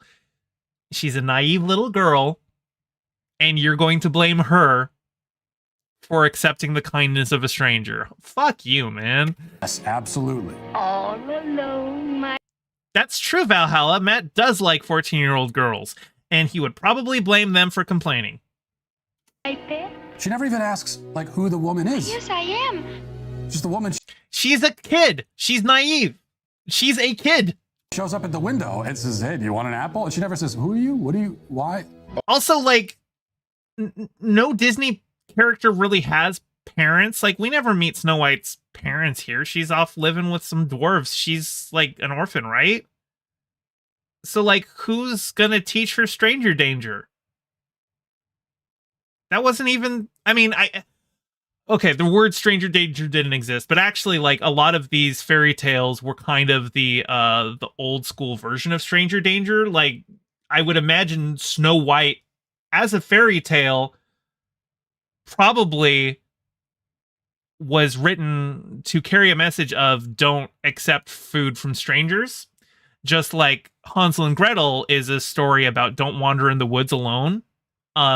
Like, a lot of these fairy tales were just, you know, ways to scare kids away from doing stuff without having to, like, explain the actual reasons why these things are bad. Like, don't go into the woods alone because you could get lost and starve. That's, you know, that's like say when you tell kids, oh, if you stick your head out the bus window, it'll get decapitated by a sign. That won't happen. You could die from hitting a sign, but if you say you'll hit your head and then die, that's not as visceral to a kid. But decapitation, well, that they understand. So a lot of these stories are like, you know, it's like, oh, don't accept food from a stranger. She might put you into an irreversible coma, instead of just, hey, that person's weird. You shouldn't just trust strangers. Atheist Mano says, when you're as isolated as Snow White was, she probably never even gotten any ideas of what red flags were and what someone killing you may imply. Yeah, she's, as far as I can tell, an orphan who just lives with a bunch of dwarves who, you know, like, they're not exactly the most adept at teaching her these social skills. She's a naive little girl who can talk to woodland animals. That's, you know, she don't know nothing about no poison apples. Excuse me, what the actual are you doing in my house? This woman's walking around the forest, randomly handing out apples. There's no question. She just takes it and eats it. Doesn't bother washing it in the sink. So it's hard for me to feel sorry for her. And for the record, it's hard for you to feel sorry for a naive girl accepting what she thinks is kindness. I can't pretend to be surprised that he's doing that. you should never eat anything if the person offering it is laughing while they hand it to you. Never mind if it's an evil laugh. I don't care if it's any kind of laugh.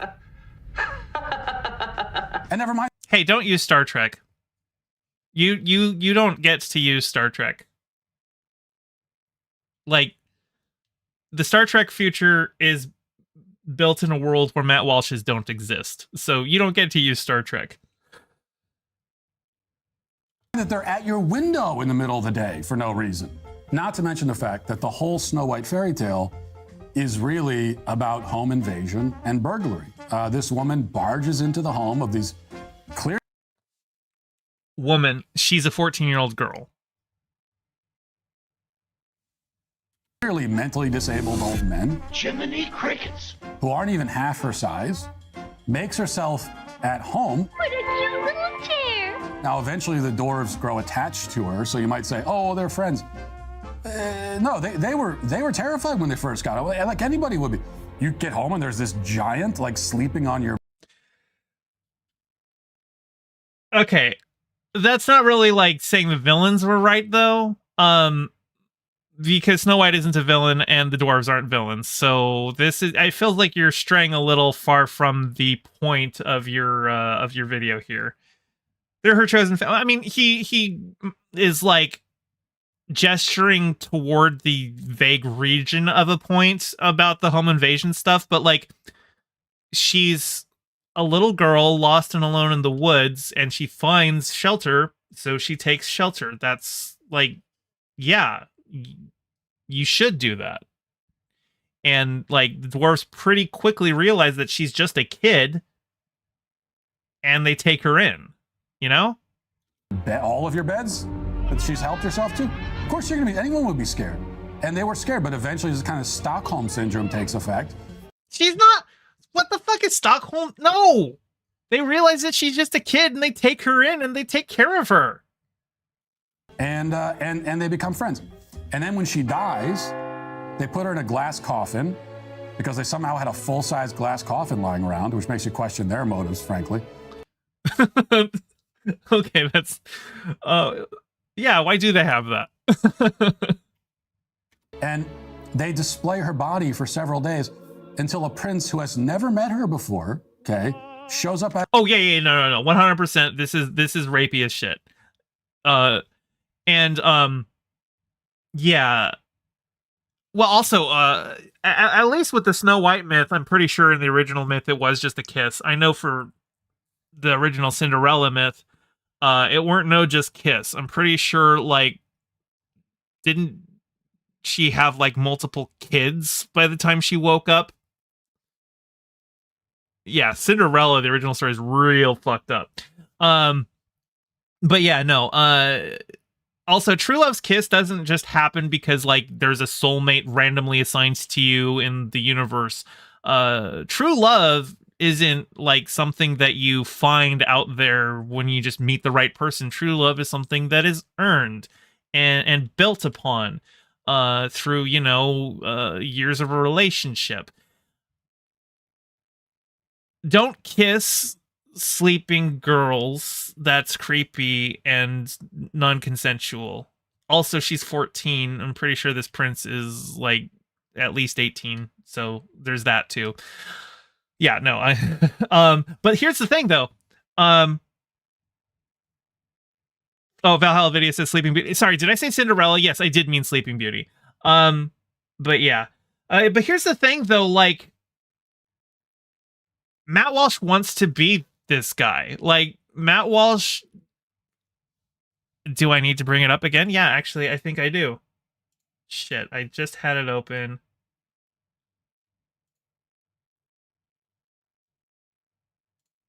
I'm bringing it up again.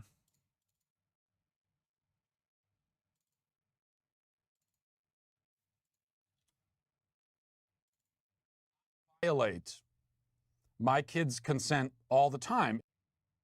So he, you know, like, he really doesn't have a leg to stand on here. Out of nowhere, kisses this woman who, for all he knows, has been dead for... Also, it's really it's really creepy that he keeps describing Snow White as a woman. She's 14. She's a kid. It's really creepy that he keeps describing her as a woman. And, like, you can't even say, well, yeah, sure, she's 14 in the story, but, like, she's modeled like a woman. Like, the actress that they used as, like, because a lot of the art in Snow White was rotoscoping, and, or at least, like, I don't know if it was specifically called rotoscoping, but they use, like, live action model reference for all of the animation.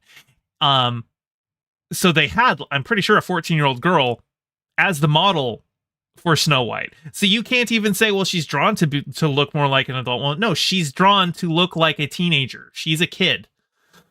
Stop calling her a woman. That's creepy. Days. And this is back when they didn't have like the preservation of the body. Nothing was done to preserve the body. There could be some, some decomposing. I mean, yeah. And well, obviously she wasn't actually dead. It was a poison that like put her into a supernatural slumber. Come on, of course she wasn't actually decomposing.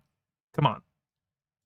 He starts just kissing this dead woman. It's very dark. It's a very morbid story when you think about it, like an insane person. Which means the evil queen is maybe still evil, but her actions should at least be understood in proper context. And maybe you could argue that she even was an advocate for private property rights, and that's. Oh. Pal, that's not her property.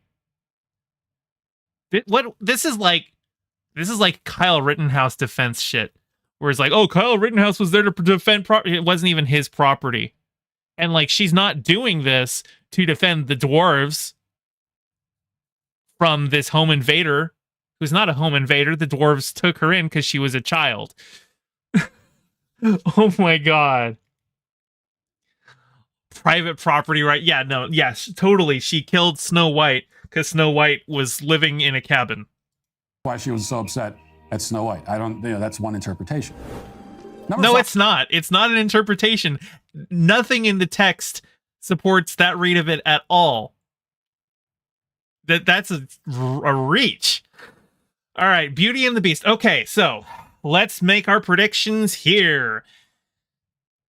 Is it going to be defending Gaston's rapiness, or is it going to be defending Gaston's hatred of the other? Probably the hatred of the other, but it's Matt Walsh, so we might get a twofer. Because, yeah, again, like, Beauty and the Beast, like, all the people that live in that castle, like, there's some queer-codedness going on there. You know, people who now obviously, like, it's not like a one-to-one parallel. All of those people are cursed because of the Beast, but they're still like people who are different and weird, living off on their own, to protect themselves from, you know, what people will do to them if they find them. So yeah, no, Matt Walsh, I'm going to say he's definitely going to defend Gaston wanting to kill the Beast.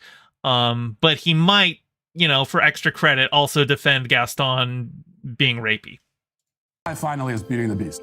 Now, we've talked about this before. I consider it to be one of the most important issues that I discuss. It probably deserves to be the subject of its own documentary.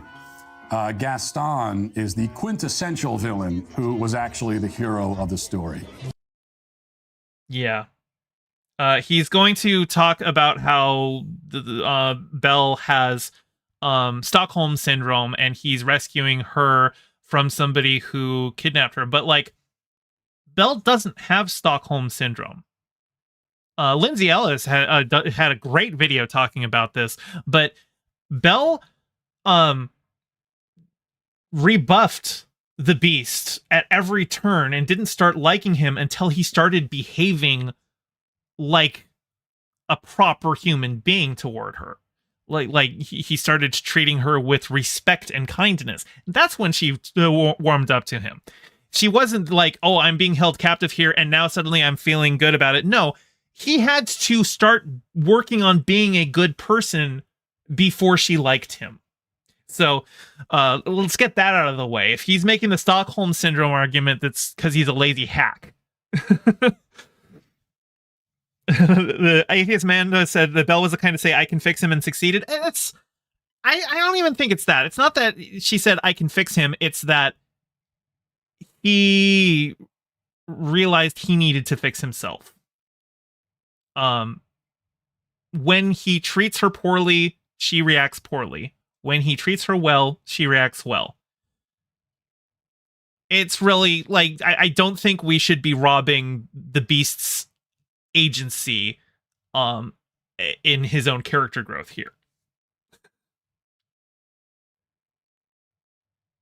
She saw something in him that he had lost sight of. Yeah, I mean, obviously she can see through the facade of the monster and realize that there is a man in there somewhere, but it's not like she was, you know, going to fall for him while he was being an asshole.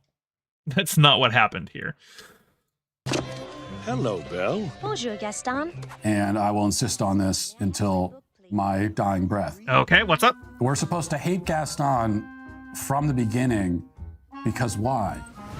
Because he is a boisterous asshole who has no respect for Belle's interests. Like, he literally, nice chest hair there, by the way. He literally shows up. The first thing he does is insult her for reading And like he doesn't care about her as a person. He sees her as a trophy. He wants to have her because she's the most beautiful woman in the village. He doesn't like her as a person. She is like another trophy for him to obtain. Okay, let's go. He's manly and in good shape. He eats a lot of eggs. Is that his crime? No, of course that's not his crime. Like, oh my God, it's like those. That is not what makes him a villain. He's, he's a meathead, sure, but you know what? The Beast is also really fucking jacked. Even after the Beast turns into a human, he's in pretty good shape. It's the whole attitude. Like, I have known fit people who are really nice people, and I've known fit people who are complete assholes. Gaston is not an asshole because he's like, in shape. He's an asshole and he's in shape. And he's boisterous and he's, like conceited. He's a meathead. What has he done wrong? It's not right for a woman to read. Soon she starts getting ideas and thinking. They never explain it. Okay, so he just is like, just unironically agreeing with Gaston that women shouldn't be thinking. I mean, coming from the man who has been married for 10 years, and in that time, his wife has had 6 children and 7 miscarriages, like, that should tell you what Matt Walsh thinks of women. They're baby factories. So, yeah. Atheist Mano says, reminder, Belle is 17 and Gaston is 30-something. It really feels weird how many Disney main characters are under the age of 18 when they really didn't need to be. Like Jasmine. Jasmine's not drawn to be a teenager. Jasmine is drawn to look like an adult, but she's 16. Actually, she's 15. She's turning 16.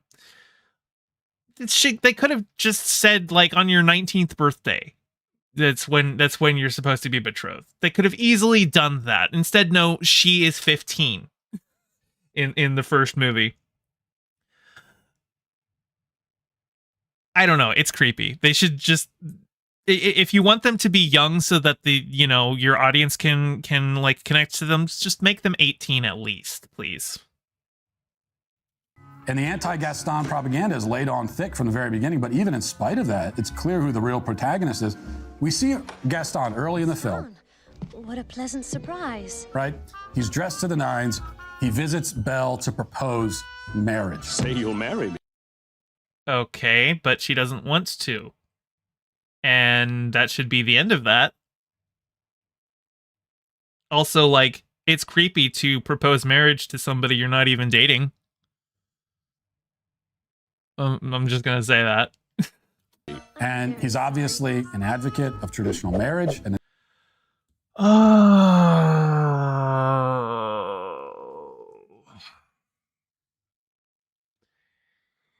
Matt Walsh. This is what he thinks of consent. I'm just going to keep playing this forever. Violate my kids' consent all the time. That's great if you want to have a trad family and, you find somebody who also wants to have a trad family. Go nuts so long as there's consent involved. But, like, he's trying to force Belle into something that she doesn't want to be in. It doesn't matter what he's advocating for at that point. She said no, and that should be the end of it. Belle never says yes to Gaston, by the way, but even if she did, at some point, 50 no's and a yes is still a no. Nuclear family. He even says that. He makes a pitch for the nuclear family traditional marriage to Belle. He's explaining. We'll have 6 or 7. Dogs? No, Belle. Strapping boys like me. He wants to have children. He wants to have a family. It's a very lovely. Okay, but she doesn't. She doesn't want hit or, I don't.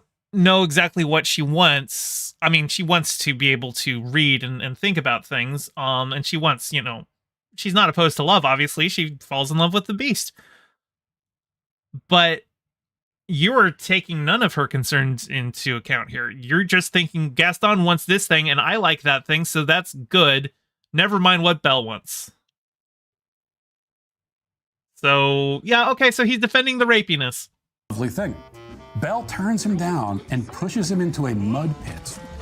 Wrong. No. She doesn't push him in. Literally, in that clip, you see that she does not push him into a mud pit. She says no, as is her right. He is using his physicality to intimidate her and invade her space, and she opens the door to get him out of her house, and he falls into the mud pit, which wouldn't have happened if he hadn't been using his physicality to impose upon her. He falls while trying to grab her. I can't believe that the editor literally, we're doing that again. Lovely thing. Belle turns him down and pushes him into a mud. You can literally see, as he says pushes him, you can see very clearly that she hasn't done that. Like, you should fire your editor for undermining you like that. You should have just, cut away and then shown him in the mud. I can't believe your editor did you dirty like that. Mud pit. Total humiliation. Yeah, correct. That's good. He should be humiliated. That's good. That's good, actually. Yes. Rapey men who overstep their boundaries, invade a woman's home, and don't take no for an answer, being thrown into a pit of mud is like the least. Also, this is completely unrelated to the thing, but did she open the door outward? Because I'm noticing, look, the hinge here, the door is opening inward right now. Look at that hinge. The door is opening inward, but didn't she opened it outward? Look at that. Look at the preview. The door opens outward, but here we can clearly see the hinge is on this side and it opens inward. Animators, you fucked up. Worst Disney movie ever. No, this is a great movie, but that is definitely a mistake that I just caught. All right. And yet by the end, Gaston is still willing to risk his life to rescue this woman who humiliated him from the clutches of a beast. He assumed she was in the clutches of a beast based entirely upon his appearance. Even as she told him, no, that's right. Maurice was the one who, no, that's right. She was there. She came back to see Maurice, and then she pulled out the magic mirror and said, "Show me the beast." So she's already there. She's already back in town, and Gaston sees the beast. So she's not even being held captive at that point. He's not rescuing her from the clutches of the beast. The beast let her go. The beast let her go because her father was sick and she wanted to go see him. Yeah, Gaston wasn't rescuing her from shit. Gaston was completely disregarding her wishes, completely not listening to her at all, just going to murder some guy because he looks different. Yeah, she pines for him when she goes. It's... Atheist Amanda says, don't worry, it's double hinged. Yeah, maybe. I don't think it's double hinged. I think that was just an animation mistake. And how did Beauty end up in that situation? Yeah, she initially went to the Beast Castle to save her dad or whatever, I think. How did you find me? But she had many opportunities to escape after that point. Yeah. Is he going to do the Stockholm Syndrome thing? Let's go. She could have just walked out. I mean, she was in the prison cell, and then she's invited to dinner. She felt compassion for him when she saw that he rescued her from the wolves. And she realized that he wasn't just a complete monster. That even though he looks like a complete monster, he rescued her from wolves that were going to kill her. So she realizes that he does have a heart somewhere. Because if he was a complete beast, he wouldn't have cared. He could have just let her get eaten by wolves. Like, why does he care? He's a monster, right? No, like, you're completely robbing her of her agency here. And from that point on, she doesn't go back to the prison cell. So she could have left anytime. Anytime. Yeah, correct. She could have left anytime. And in fact, Beast does let her go. But she stayed because she realized that Beast is a person. And, like, she started falling for him because he started becoming a better person. But she stays because she ends up falling in love with a non-human creature. Whoa. Hold on. He's human. He was just transformed by magic. What?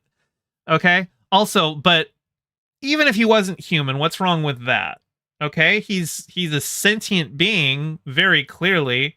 I mean, you know, hey, look, it's Disney. Everyone's a furry, okay? And like, I think it's pretty much universally agreed that Beast is hotter as this than when he turns into a human. But anyway, yeah, no, like, Matt Walsh just doesn't like queer people, and like that's kind of what's informing this. Who looks kind of like an evil water buffalo. Keep something in mind. Belle didn't know that the Beast was really a human prince. She had no idea about that. Okay, that's true. Look up on that. You can go back and watch the movie. Yeah, see, he's not as hot. This is not as hot as the Beast. The Beast is way hotter. It's like that's why I really liked the end of Shrek. Even though I would say that I do find the human form of Fiona more attractive than the ogre form. I still like that they ended it with her being permanently transformed into the ogre. I thought that was a good message. Man, okay.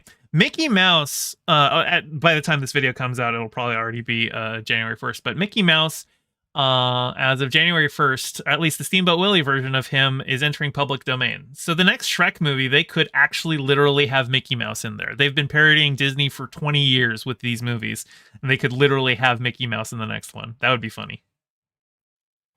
She never is aware of that fact. That was just luck of the draw. So as far as she knew, she was entering into a romantic relationship with a member of another species. Yeah. Okay, boo-hoo. He's very clearly sentient, so who cares? Sorry, Matt. Furries are hot. That's a simple fact. Now, of course, poor Gaston, he didn't know about any of this. Yes, he did. She tried to tell him that he's fine, that he's actually a gentle creature, that he's actually very, very kind. Gaston just sees a monster and immediately wants to kill it without trying to understand it. She actually got to understand him. And like, you know that the Beast isn't just a beast. Like, you've seen the movie. So you know Gaston's wrong here because you know Beast isn't just a monster. But you have to turn that off because you hate the other. So you have to defend it. You have to support ignorance and fear. He didn't know that the Beast was really a prince. He didn't know that the woman of his dreams had fallen in love with a giant mutant mountain goat. Yes, he did. She told him. All he knew from his perspective was that Beauty had been imprisoned by a monster. Her own dad told Gaston that. Who's got Belle locked in a dungeon? A beast! A horrible, monstrous beast! And so he rallies the troops. He marches off to fight for her. And again, he's skipping over the part where Belle literally was freed and had returned to the village. That's how he's got the magic mirror. Because Belle showed the Beast from the magic mirror. Belle is not being held captive. Belle's not even in the castle at that point. Belle is free and clear. So what the Beast is doing is just purely trying to commit murder. Because somebody looks monstrous. Save her. This is the villain of the story? Yes. The man who ultimately gave his very life for the woman he loved? Stop. He didn't love Belle. He desired Belle. He wanted Belle as a thing. Love isn't just, oh, I'm attracted to you, you're hot. Let's do, like, what you're describing as love is actually very disgusting. There's no real love in it whatsoever. But that doesn't surprise me because Matt Walsh is incapable of that emotion.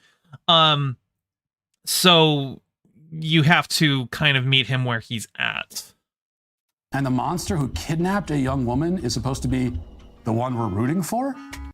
She was free and defending him. She wasn't kidnapped at that point, so yeah. Also, he never kidnapped her. She agreed to remain so that Maurice could be freed. It wasn't like he went out and grabbed her. No, she willingly went to the castle and agreed to stay so that Maurice could be free. That's slightly different. I mean, he was still keeping her captive, at least for the start of it. But that's kidnapping usually implies you are grabbing somebody and bringing them over to another place. This is more what we would call a prisoner exchange. That's just wrong. And I won't stand for it. So, thank you for spending 10 minutes watching this piece of content. It was obviously very important and well worth your time. Yeah, no, it wasn't. Matt Walsh is a fascist. Matt Walsh understands the themes of Beauty and the Beast. Clearly, he's, deliberately arguing in favor of Gaston because he is just actually a Disney villain. Matt Walsh is an uncomplicated, ghoulish person who, wants to rape kids, and you don't have to take it from me. I violate my kids' consent all the time. And there it is.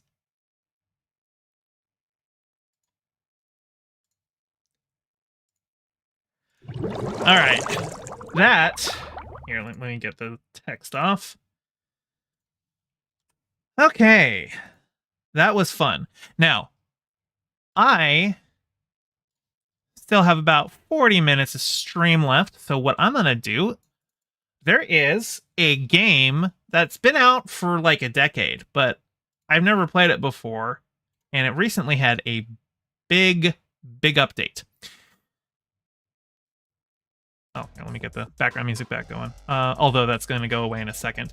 But yeah, if you've ever heard of the game Geometry Dash, that just had a big update to it.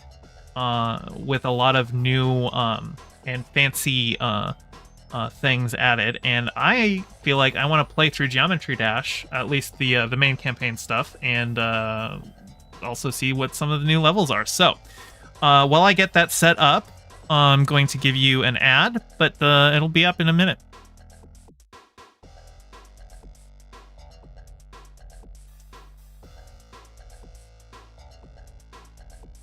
All right. Let's see.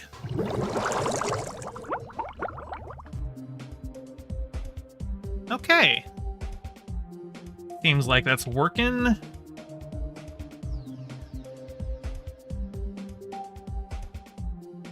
All right, so I have played a couple of these levels. Yeah, you can see there's some progress on, but I'm just going to start from the first one. And, oops. All the way. Stereo Madness. Okay, here we are. We're just going to start with this one. And we'll see how we go from here. Oops. My mouse was in the way, so I moved it out of the way. Oop. I like how a lot of these are like done in time with the music. It gives you a good rhythm for them. It's kind of a rhythm game. Although before the latest update, this was like an auto runner. And there's still a lot of the levels that are just auto runners, but they added a new one, which is a platformer where you can actually control the lateral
Am I gonna make it? Oh, I missed it. All right, well, we'll just see if we can win, like...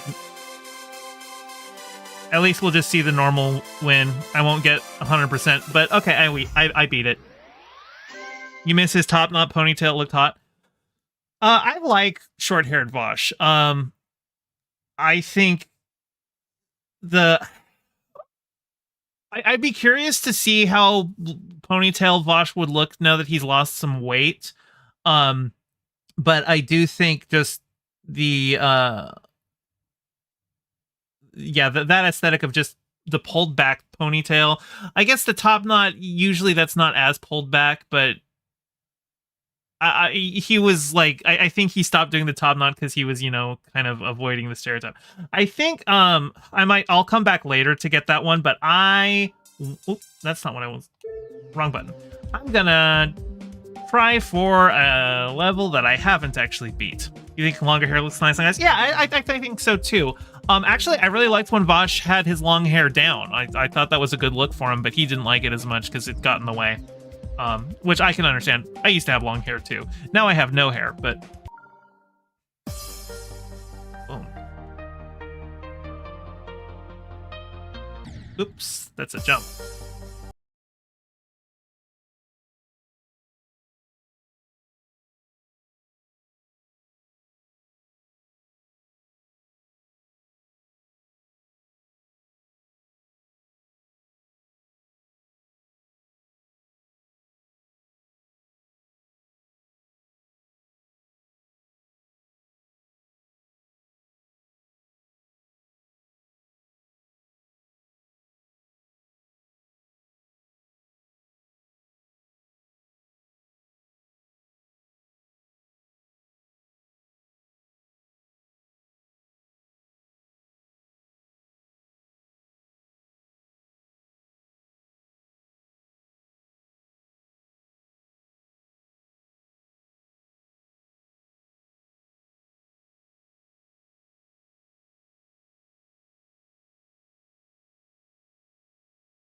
Yeah, okay. I think I'm gonna go ahead and call it there for the night.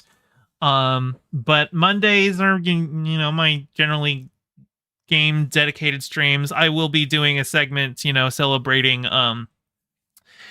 the ending of the mouse's hold on copyright.